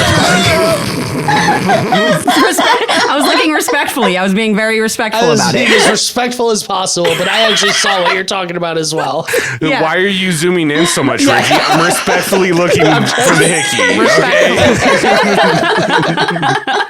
But yeah, I was like, oh my God, I would totally I'd be wearing a fucking t-shirt. That's so funny. So what was your guys' opinion on this whole scene with Nia and Jordan and her confronting him on this? Ooh. I don't think Jordan handled it properly. I get he's an honest, upstanding guy, but I just think you need to be like, hell yeah, you're in my top 3. Yeah. She might go home later tonight. Why fucking not? Like, you know what I'm saying? Rule number 3, lie. Yeah, just lie. He was like, look, if it was between you, Laurel, Cara, like he listed off like 6 people. He's like, if it was between all of you guys, I'd have a real hard time deciding. Yeah. What does that even mean, Jordan? I think he really lucked out that Nia left here. Mm-hmm. Oh, he did. No, he did. I mean, he was going to get he was going to be the target either way. For sure. I just think that Nia can bring more of a shitstorm Jordan's way, I guess is what I meant. I think it would have been... And it would have been more personal, and I think we might have gotten a little bit of Hurricane Nia if she would have came back. Yeah. You know? I didn't really love his answer, but I mean, it worked for him. I guess she didn't leave that conversation being like, I want to spit on him. Like, it was fine. Right. Well, and my thing is look, that's how Jordan plays too. Yeah, and I get where Jordan's coming from. You know, Jordan is definitely one of those people that is naturally going to gravitate to the stronger players and want to run the final and protect the strong females. Mm-hmm. It's game strategy. It has nothing to do with your friendship or how close you are or how much he loves you the way you love him, you know? And so like that was one of the things I was like, all right, just it's going to be fine, Nia. Just calm down. Like it doesn't mean anything. Like, and then I also of course I just lost my train. The worst. Take the hat off. The other thing I was like, That's the hat. I got space. The thoughts aren't coming through except in this little area. It's just such a small reception. Yeah. Why do you think I got the West scene? Look at all this. I know. Fucking just all the power. I also give way to Jordan for the fact that Nia even admitted that she's never spoken game with him on this season. So that's Jordan's style. He could have such a close ally and never talk game with them all season. I personally don't think I could go, even if it was my best fucking friend in the house. I don't see how I don't talk game with them. I just don't. That doesn't seem possible to me. No. Well, and if I'm in the house with a friend and my friend is not talking game with me, I'm going to assume that they don't want to play the game with me. If they're not talking game with me, they're talking game with someone else. Yes, about me, probably. Yeah, exactly. That's 100% it. I mean, You look, know? I did find it funny that like I was like, well, I might take Jordan off my roster. I was like, don't do that because Don't you might get a partner with him in the final if you make it.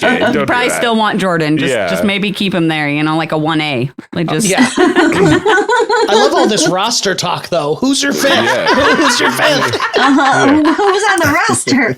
On Tuesday, who's your 7th? Yeah, literally. Okay, I'm gonna let you take the name of this elimination. Can I? Because I cannot pronounce it. Fortification. Oh, there we go. Fortification. How stupid is that? It's not a great name. Not a great name. That was real stupid. It was real stupid. I mean, I laughed, but it was dumb. This might be the dumbest one all season, to be honest. Bad name, but I liked the elimination. I actually, this whole season, top to bottom, dailies and eliminations, I've loved almost all of them. Really? That's interesting. I'm sure there's some that people have issues with and whatnot.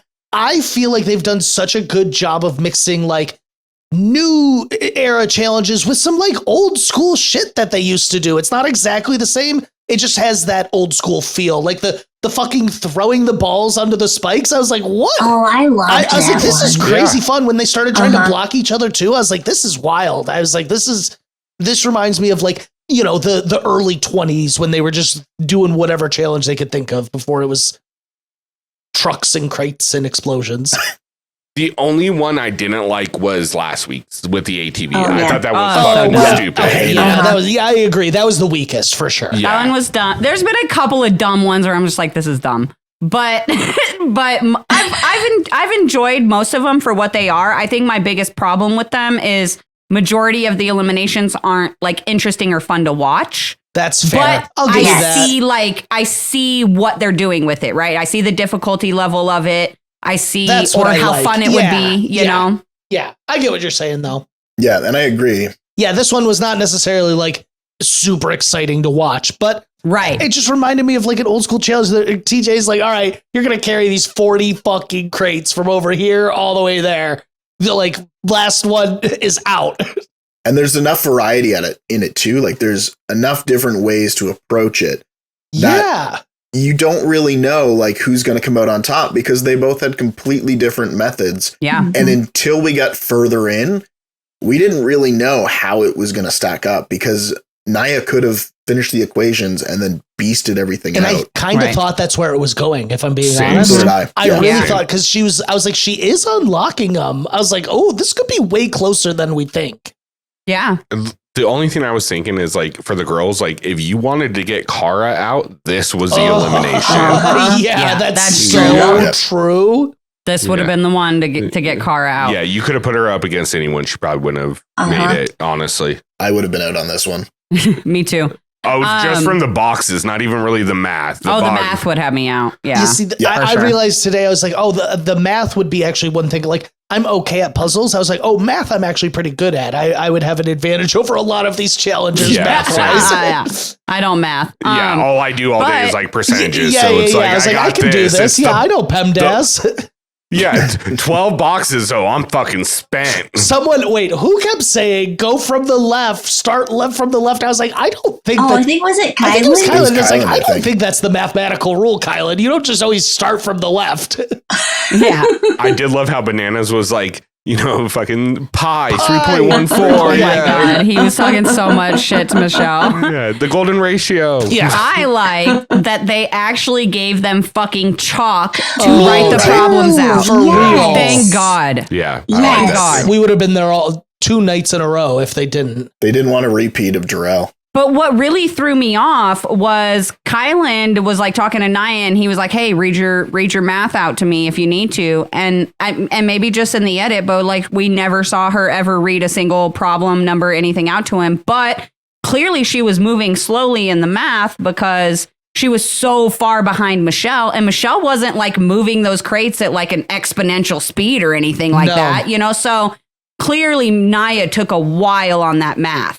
I have something. Ooh. Naya did talk about this. I don't remember. I listened to both the podcasts she did. So forgive me, I don't remember which one she said it on. One of the two. She was saying that she didn't realize that you could like unlock one, pull the chains, move the boxes. Well, she didn't even realize. She thought you had to do all of them first. So she thought fucking Michele was done when she started? She thought, yep. So she said she was like starting to lose steam and she was like, well, I could try to catch up, but... She's like, I'm so far behind at this point. Well, oh, that's crazy. Because then I do remember they told them, because they told her halfway through, they're like, you can lift boxes. Can you lift these boxes? Yeah. I sat here and I really thought about like what my strategy would be on this. And I think I would almost do like, I think I would kind of split it between what Michele and Nia did. Try to do like half the math problems, unload those 20, go back, take a break, do 20 more math problems and unlock the rest of the boxes or whatever it was. I'd probably do it just like Michele did, only just because I am not that strong. So I feel like that would give enough breaks, or not maybe enough, but more breaks in between. Yeah, exactly. Well, and that's what I was thinking too, is if you split it up and you know, flip back and forth like Michele did, not only are you getting a break from carrying those crates, but you're getting a break from all the numbers in your fucking eyes over and over and over again. Like Nia, I almost said Nerese. Oh my gosh. Nia, I was like, Nia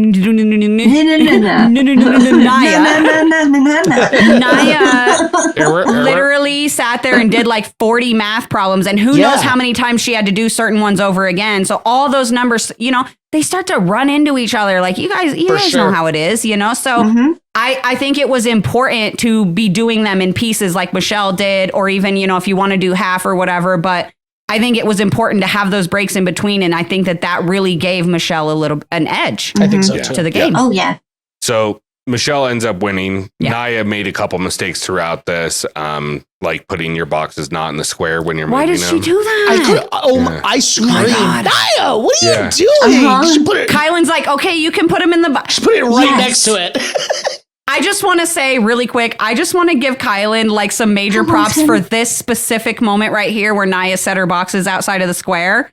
Like literally anybody else, if it was Tori down there and Jordan up there, he'd be screaming, put those fucking boxes in the square. You know, Kyland is just like cool, calm, and collected. He's like, you can put the boxes in the square. Yeah. You got to put those in the square, and Nia. that's one of his superpowers, though. That is one of his, and that is important in a challenge house, I think. Yeah. Yeah. Look, it did sound like an echo the whole time because him and Nehemiah were saying the same shit. Like, take a break, move the boxes, take a break, move the boxes. I was like, is our soundbar fucked up? She did not listen to none of them. I absolutely love Nehemiah, but what did you guys think when he came on and he was like, Nia's my number one? I was like, bro, I was like, we need to check the roster here. I don't know. Who's your number three? Yeah, like, why is Nia your number one? I was like, how did we get here? I just didn't feel like Nia was, I guess early on we did see them work. You know, it's a long season. Damn. Yeah. They've got a good friendship outside of the game from All Stars 3, like but lifetime ago now. Yeah, right. Jesus. So anyways, Michele ends up winning, eliminates Nia. What's crazy is if you look at Michelle's elimination record, like Michele, she doesn't do very well in dailies, but she, you know, give that girl her crown for the elimination ring, man, because she kills it. She's staying. I'm not fucking leaving. Yeah, I'm not fucking leaving. That's what she says every time she gets down there. Because every time she gets down there, I'm like, I was like, Nia's got a whole head on her. I was like, I was like, this is not going to end well. I was like, ooh, lifting boxes. Strong, I was like, lifting boxes. Michele did it though. I'm proud of her. And thinking about having to stack them up that high with how little she is too. I'm like, oh my God, I don't know if I could do that. Thought she was smart. She made them into stairs like that. I wouldn't have thought of that. Yeah. I thought that one was going to take her out, to be honest. That one where I was like, whoa, girl, be careful, man. Let's not break our neck for this game, okay? Like, and then Cara was propping her up too. I like this side of Cara. I love this Cara. This is Cara honestly getting flowers today. This is my favorite season of Cara since probably Final Reckoning, maybe Vendettas. Yeah. You know what I mean? I told that era, Also, big props to Michele. Yeah. The stat is read off on the show, but this season there's only been 4 people who have gone into elimination and won multiple times. Ooh. And those 4 people are Kyland, Tori, Rachel, and now Michele. So she's up there in a nice list of names. Yeah. So major props to Michele, man. She definitely gets her flowers for the elimination ring. Absolutely. And she's won more than she's lost overall as well. 'Cause she's 4 wins, 2 losses. Yep. Yeah, she's 4 wins, 2 losses on the flagship. She's 1-1 on USA. USA. Yeah. and 5 the one and she 3 is not bad Yeah. at all. Not Exactly. at all. For just a few seasons under your belt, too. Yeah. Mhm. And then, all right. So, like, I think we all assumed that Bananas was going to be targeted. Yeah. But Yeah. did you guys think she was going to target Nehemiah and Jordan too?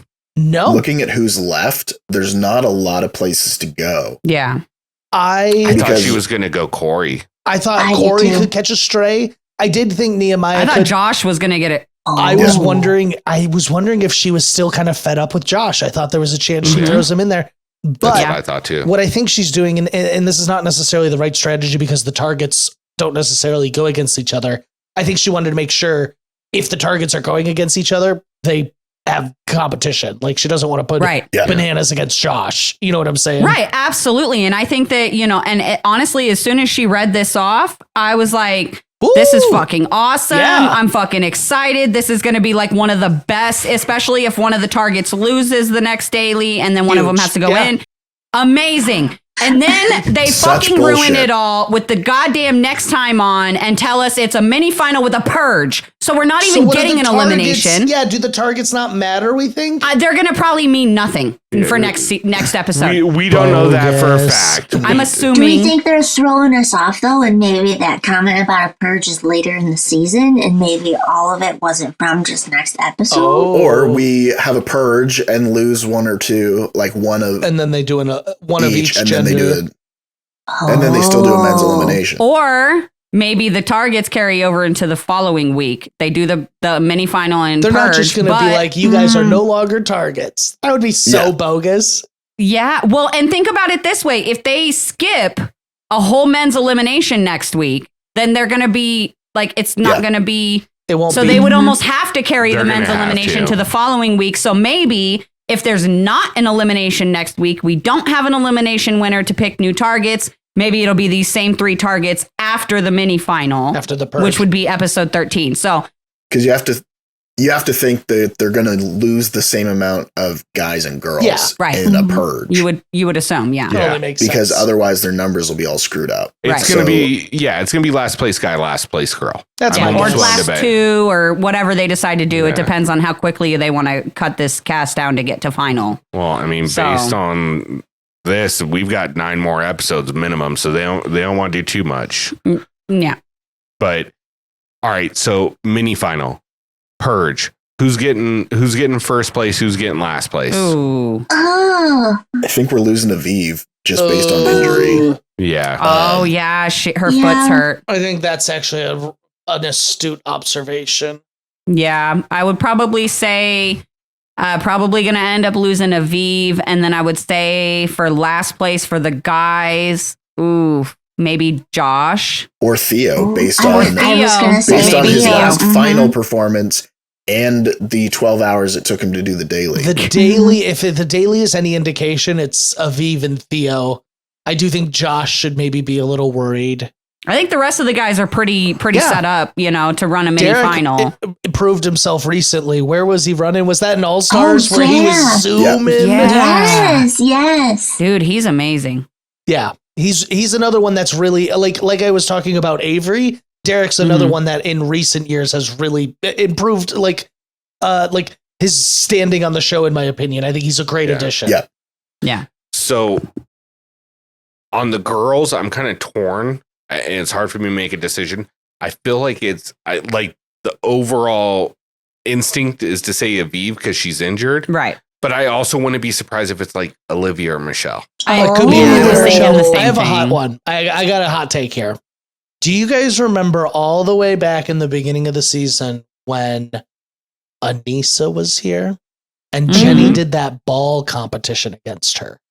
and she couldn't breathe. yeah. And she wasn't there. gassed the Oh, fuck out. Yep. Yeah, That maybe. scared me That's a hot take. ever since I saw that though. That stuck with me because I was like, this should not be that difficult for the Jenny West I remember. No, that's actually a Oh, really you're good not point. wrong. Well, she's like a massive, like she vapes constantly now, apparently. Like, apparently it literally was That'll like do glued to her hand the whole season. That'll Yeah. do it, I guess. Yeah, 'cause, I mean, I guess that's kind of what that looked like because that surprised the hell out of me. I'm not saying that elimination wasn't hard, but it was not like, Yeah. like I was like, finish, you're almost done. Like, come on. What are you doing? Yeah. Yeah, Guy-wise, that's a good one. I just don't see them building up all this for Bananas for him to go out next. No. Honestly, That would I be feel like funny. I just can't. would Also, be not in a hilarious, mini yeah. final, though. It would be ironic more than anything. I almost feel like it's going to be someone like Nehemiah.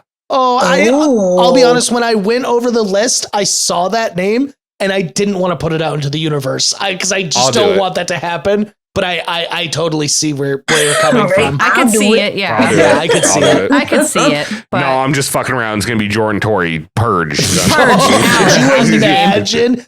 Oh, I you know would what stop would be watching even the funnier? season. You know it would be even funnier, and I literally would stop watching the season because all entertainment would be gone. Is if Tori and Bananas came in last together. Oh my god! At that Oh, point, it's so just a obsessed. shoe-in. I'd be done. We're done. guys. Here's my question: do we think the karma points are coming up in this Oh. mini final, or is that saved Ooh. for, or is that saved for the final?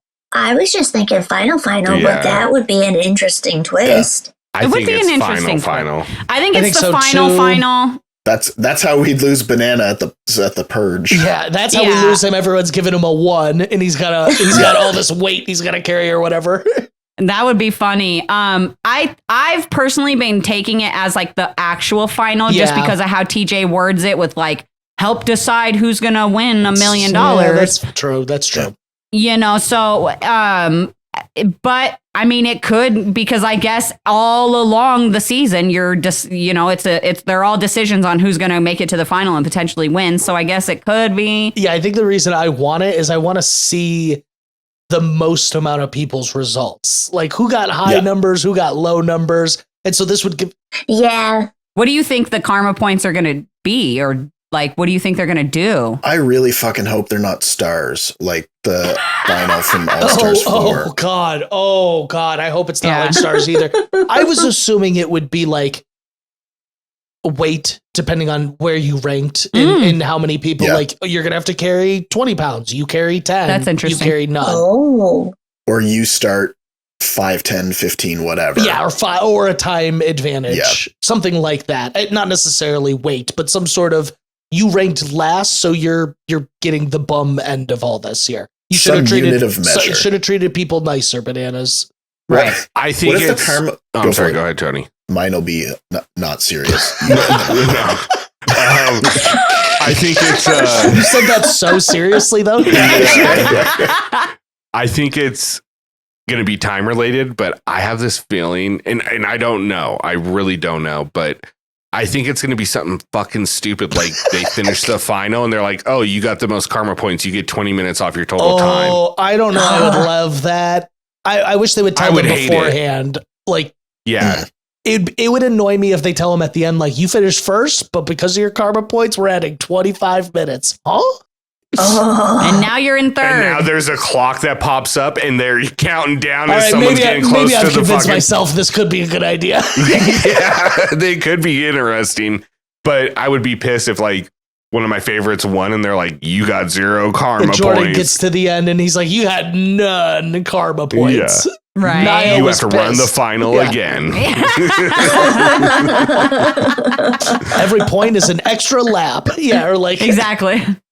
No, I think it's going to be some sort of like advantage, whether it's like, you know, whether it's like All Stars 4, where they got to skip certain, you know, checkpoints or whatever, because they have, you know, X amount of karma points or whatever, or whether it's time advantage, or whether it's a weight disadvantage to the person. And that's what honestly is going to be interesting to me is, do they use the karma points as a as a reward for the person who got the most, or do they use it as a punishment for the person who got the less? What would you least, prefer? or both, you know? Most. Personally, I would prefer punishment. I would prefer a punishment for the person who got the least. We're all stick, no carrot here. Yeah. Oh no, I'm carrot on Oh, this your one. team carrot. You would rather Yeah. okay. But I agree. I would want them to say like, oh, if it's, you know, a certain amount of time, you have to tell them before the final starts. Like, hey, you've gotten the most karma points, so you get a 5-minute advantage or head start. Yeah. You know, I just don't want it to be something crazy where it actually affects the outcome of the final. I think that's what they want, though, if that makes know. sense. Mhm. Yeah, I feel like we're not gonna like it. That's why I actually think this mini final could be an interesting time to really maximize it. But I Yeah. agree. I think it'll be for the final. Even if it's like you have X amount of weight to start with in a backpack, and based on how many karma points you deduct, like 5 pounds, 10 pounds, whatever. Right. So everybody Oh. starts off at a base weight, and then it's deducted based That's on your interesting. karma I points. like that. Yeah. That's interesting. And then you have to carry the weight of your actions throughout the final. I think you just nailed it. Oh. That's interesting. Jesus, There we that go. got biblical right there. Right? Yeah, Fuck. man. You just stole TJ's line. I think TJ's I going to know, say right? that bar for bar. Is that what you were saying was going to be stupid? That wasn't stupid. No, now I can't say my stupid one because I like that one You better. went too profound. You're welcome for interrupting you. Yep. Yeah. I went too far the other direction. Now I'm sticking with it. All right. Let's go around, get everybody's MVP for this episode, and then let's get some predictions so far. Cool. All right. My MVP on this one is pretty straightforward. It's going to be Michele. If I'm going to pick a guy, I guess Kyland, because he won the daily. So Nice. I like it. Yeah, I'm going to back that out. Definitely MVP to Michele for the women. Men, definitely going to give it to Kyland for killing that daily, but I'm also going to give a very high honorable mention to Bananas for making the episode entertaining, whether I agreed with his action, like what he decided to do and how he handled the situation or not. It was fucking awesome to watch. So I agree with thanks, that. man. I can go. I'll Go ahead. Go No, ahead. you Go ahead. No. You're our guest here. You go ahead, honey. I've been propping her up all night. I got to give it to Michele as well. I think she crushed it. And yeah, I'll give my secondary one to Bananas. I kind of like what he did this episode. It'll be the only time it ever happens. So he can There have you that. go. He can have the little caveat there. Now you can go. Yeah. Me? You want me to go now? Okay, I'll go. Twist my arm. I'm just copying you guys. Michele? Well, I'm not. These were in my notes. I'm not copying you. I did have original thoughts, guys. Yeah. They were in my notes that Corrina sent over. No, my own. I want to give mine to Michele and Nanners with an honorable mention to Kyland. I'm giving it to Nanners because we know I love him. But also, literally, like, this spiced up the whole fucking season. Like, and we needed it, and we know he knew what he was doing, and blah, blah, blah. But I also want to give honorable mention to Kyland, not just for his win in the daily, but for this season so far. Because, like we said in the beginning, he's fucking killing it. I agree. This this season. He's just, he's doing so good. 100%. I'm so happy. So, shocking. Bananas is not my MVP. I was like, is he going to say he is? I thought you were about to say he was, yeah. No. So Kyland, male MVP again for like how he's done this whole season, and it's sort of culminated in this episode. But an honorable mention to the neck vein on Bananas in the club scene, because that was intense. Nice. That was a great cameo. Nice. And MVP for the women, Michele, with an honorable mention of Cara, because I'm really liking how the confessionals are going this season.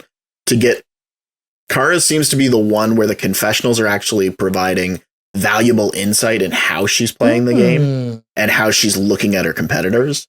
That's interesting. I like that. Yeah, no, that neck vein was popping out more than Brad's eyes. Oh, God. Brad and Emily, the pretty bad. weirdest showmans we've ever seen. I I love love it, though. It made so much sense. Once I got over that, I was like, oh, these two actually are probably perfect for each other. I love it. I still want it. it won't happen. You but- know, they spent the whole time talking about like different frequencies and Yeah. For sure. and grounding and all of that. I was dying. Dude, she was saying that he had like some like tuning fork or something oh, that they I were don't. like putting on each other's bodies. Oh, okay. That's amazing. I love it. I'm with you, Rick. Is that what you really Staying meant? out of this one. I think it's called sounding.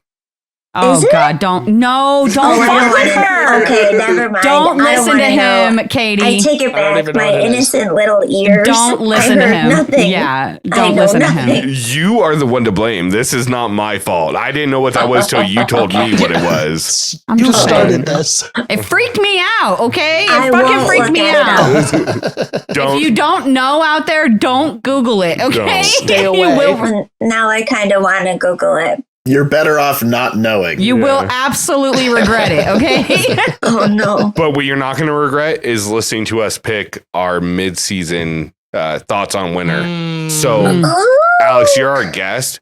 If you're Yeah. going to pick a guy and a girl to win right now based on their mid-season performance, who are you taking? Yeah, I've given this a lot of thought because I do think there are a lot of people here in the game that could still win. And that is Yeah. something that makes this very exciting. On the girls' side, I'm going to start with the women because I feel more confident on this one. On the girls' side, I'm going with Rachel. I think she's going to pull it Oh. out for Era 1 in the end. That's and it's mine going to be too. such an epic story. And she just feels like she is in a spot now where people can kind of forget about her. What man is going to want to take her out? I just don't Right. see that happening. And I think she's going to have a damn good fine chance at a final. So I'm excited. I hope she could do it too. I think that would be a lot of fun. For the men, I think it's a little more even spread. There is like the bananas there, but I don't know he's going to see the final the way he's playing. My money right now is on like a Jordan or a Kyland.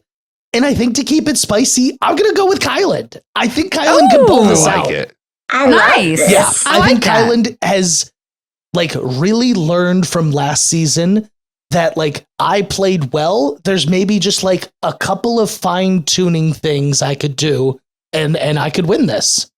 That's interesting. Yeah. I mean, and Yeah. he's getting a really good edit this season, so I I know. wouldn't be surprised. I love it. I love it. Mm-hmm. I think the But I women think with Jordan the could two- easily win too. Sorry. Yeah, Yeah. no, agreed. I think the women with the two easiest paths to the final, one is Rachel. Yeah. I think Rachel's path is by far the easiest. Yeah. I think the way Tori has set herself Yeah. up with the rest of the men in the house gives her the second easiest way to the final. Give you that. I'll give you that. And because and only because Rachel's job is literally fitness and endurance, Yeah. and Tori is going to work out at Rachel's gym, I'm going to give Rachel the advantage in the final in that, as much as it pains me to say. But I could see it going either way. I It's agree. just I agree. guys. Jordan's hard to argue against, Mhm. and I don't see anyone here that's going to beat him in a final. Mm. The only person I can see it maybe happening with is probably Kyland. Mhm. But I think Corey gives him a little run for his money. Bananas might if he gets there. But here's my I thing with just- Jordan. I think if Bananas goes, I think Jordan's short after him. and that's Yeah. the thing is Yeah. if Jordan I think Bananas is the only thing keeping Jordan in this I house. agree. Right? Yeah. All eyes will turn to Jordan once Bananas is out. Mhm. Yeah. Yeah. Oh, my turn. So, like you guys said with the girls, I think the two easiest paths is Rachel and Tori. What I will say is I will say that I think that Rachel and Tori are playing a very similar game as far as how they're approaching their, their gameplay in the house, right? Pulling in the guys where they can. However, I think that Rachel is doing a much neater job of it. It's very quiet and under the radar, whereas Tori's has been very loud in public. So that being said, it's probably the smarter choice to pick Rachel, but fuck that. I'm a loyal ass bitch, so I'm sticking with Tori. All Okay, right. I ride. I'm ride or die. I'm ride or die for my ride or die. Okay. Anyway, so I'm gonna stick with Tori. I'm pretty sure that's who I picked in my preseason, winner. So I'm sticking with Tori, and I'm sticking with Jordan. I think that Jordan has got this season on lock. And they get I think that he. Just kidding. No, I freaking love Jordan's girlfriend Diner, and I think they are. I didn't know he was dating anyone actually. So I they're was joking. so made for each other. Oh, so good, made good, for good. each other. They're perfect. But I do like that Jordan and Tori have found a way to have a friendship and to work together and to be friends and all of this. And be supportive of each other. Tori's actually, I think, in a relationship with somebody too, and she doesn't even really share him. So he must be special because she doesn't share him with us. Oh, is that what that means? I mean, look, I know who he is, and I might have sent a message about something. I know who he is too, but she's just not been very public about it. So it makes me think that she's keeping this one a little close to the chest, and I respect that. So yeah, I'm gonna stick with Tori and Jordan. I'm gonna stay loyal to my peeps, but I think that Kyland is a very close second, or possibly beats Jordan. But I just can't. I can't take it from Jordan. It's so hard because we've seen what Jordan can do. Jordan's stats in a final are fucking ridiculous. Yeah, I mean, my thing is the one guy that I would sit there and say he's got a shot to beat Jordan in a final, and I think Jordan would admit to the fact that this is, numero uno of person you need to get out of the house is CT. Once CT, he's gone, he's gone. It's like, do I think Bananas out of 10 finals could win one against Jordan? Yes. But do I think he can beat Jordan a majority of the times? No. Yeah. Yeah. I just don't see it. I think Jordan's confidence in a final is very evident in the way that he plays. He's like, I'm not going to get caught up in the ticky-tacky bullshit, the order, this, that, whatever. He's like, I'm going to make the move when I need to make the move, and then I'm going to chill the rest of the time. Well, and just the way that Jordan trains, and I think that, like, we've said it on many previous seasons, and I think, like, Kyland or somebody said it this season, but they were like, literally, Jordan does, like, triathlons and marathons for fun on a Tuesday morning, like, just for fun, And that's an insane thing, and that's very similar to like what a challenge final is a lot of the time, Very true. Minus obviously all like the little puzzle checkpoints, but and the eating the food. Yeah, as far as like, being able to run long distances for long times, in heat, different weather, stuff like that. That stuff makes a difference. And not saying Bananas doesn't train that way or whatever, because I know Bananas trains, but Jordan is he's just different. He's just a different kind of person, No argument. Katie, who you got? I am also torn between Rachel and Tori. Yeah. And I don't know right now. Like, I don't know. This episode, I don't fucking know, guys. It's hard. I'm going Rachel for now. There you go. I like it. I'm skipping the males. Oh, so you're giving us the CT answer. Okay. CT. Yes. CT's going to win it all. Tony, who you got? So I'm with Alex in that I don't really see Bananas making a final. Yeah. And as such, I see Jordan's path to the final being very cloudy. Because if anybody knows that the easiest way to take these guys out is an elimination versus a final, it's the guys that are left. And I see them taking that shot now so they don't have to take it later. I would say, again, like everyone else, either Rachel or Tori for the girls. However, people are seeming to forget that Cara's in the house. And I don't want to count her out.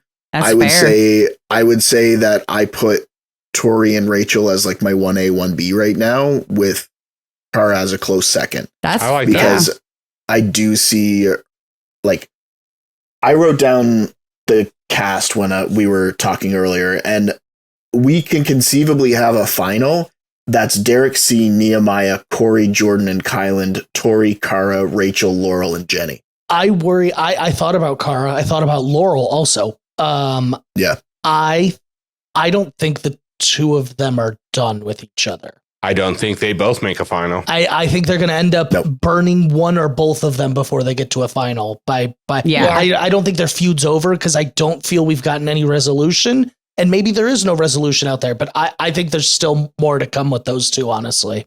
looking, if I'm one of those girls, why wouldn't I not want to put Laura versus Cara in an elimination? Why wouldn't you do that? Exactly. But here's the difficult part, and it's the same, thing that goes for, what Tony was just talking about is those girls can't put Laurel or Cara or any of them in. They would have to convince a guy, and what guy is going to throw Cara in and try to get rid of her? Bananas. No, he wants her. Bananas might. But I'm just using this as an example, going back to like what Tony was saying. In order for Bananas or Jordan to get out of this game, somebody is going to have to convince the girls to put Jordan in there and risk losing him instead of running a final with him. And Bananas maybe, because a lot of the girls are mad at him. But what girl is going to throw Jordan in right now? I'm not saying that. I'm not saying it's going to happen next week. I'm saying it's going to, if this happens, I think it happens like final elimination. I mean, possibly. When there's no other choices of who you can make targets. So, I mean, if we go into the final elimination and there's 6 girls left, half of them are targets. Mm-hmm. Yeah. You know what I mean? I get what you're saying. Yeah. That is a very interesting point. And I even said it earlier and I didn't correct myself. I'm not taking into account the cross-gender play of it all. You're not targeting your own gender as much. What it is they give them both a vote, but the opposite gender is the tiebreaker, which is silly. Which really means that your vote doesn't mean shit. Exactly. If you're, Yeah. And then for guys, Kyland, because again, I don't necessarily see Jordan Bananas getting there. And for the same reason that I have Cara, people seem to forget that Corey's there. And if we get a final potentially without a Jordan or a Bananas, that looks a lot better for Corey. That would look very sweet for Corey. It does. He's taking Josh, Derek, Theo. He could take all those. Yeah. And like some of those guys, I don't even see making out of the purge. No discredit to them. But when you look at everybody else that's in this game, the 10 that I mentioned are kind of like the cream of the crop. It's interesting. It's an interesting group that's left. It is. And it's going to be... Let's see how this purge plays out. And I think that's going to really kind of set the tone. Yeah, absolutely. Well, guys, we've been on here for almost 3 hours and we kind of did a deep dive on this one. I've got about 3 more hours of stuff I'd like to cut. No, I'm just kidding. It's all Michele. All Michele. All about Michele. Yeah. I got some notes here. No, that's funny. It is the Michele Fandom Podcast now. Yeah, that's right. LOL. Like, I like the LOL of it, but I was like, leisure is not what we're here for. But you guys have revolutionized me on the Vacation Alliance, like I said. That's what we're here for. Yeah. Insights and making shit up on the fly. Yeah. My 2 favorite things. Well, guys, thank you so much for tuning in. We want to thank Alex for stopping by and doing his mid-season recap with us. It always makes the season a little bit more interesting and fun and gives us a new perspective on this. I look forward to it every time. Always grateful. Thank you guys so much for having me. This was obviously a lot of fun. And if the rumors are true, we won't have as long of a wait till you're back again. Hey, good. They heard me. They heard me say, I was like, I need to come back sooner. They're like, move it up now. Move it up now. No, really. So guys, if you haven't had a chance yet, go click on the link below, follow Alex's socials, make sure you're following his podcast, you're subscribed to it. 2 Dudes Watching Cartoons. That's twice today. I haven't fucked it up. Hey. We're onto a new page now. A new era, you could say. Oh. Sorry, I just can't stop myself. Well, you know what? That's all I got to say. If you haven't subscribed to our channel yet, what the fuck are you doing? Hit subscribe. It's right there. 3 hours in, not subscribed. 3 hours in. You're obviously still here. Just do it. But for myself, Ricky Hayes, my beautiful wife, Corrina Hayes, for Katie, Bad Blood Pahura, Tony, Stats and Info Lance, and of course, Alex Brizard, we want to thank you guys for tuning into the Challenge Fandom Podcast. We'll see you guys next week. Bye. Bye. Later. Bye. Fire emoji. Oh my god. Fire. Top 5 rappers all time. Dylan. Oh my god, I haven't heard that in like 10 years.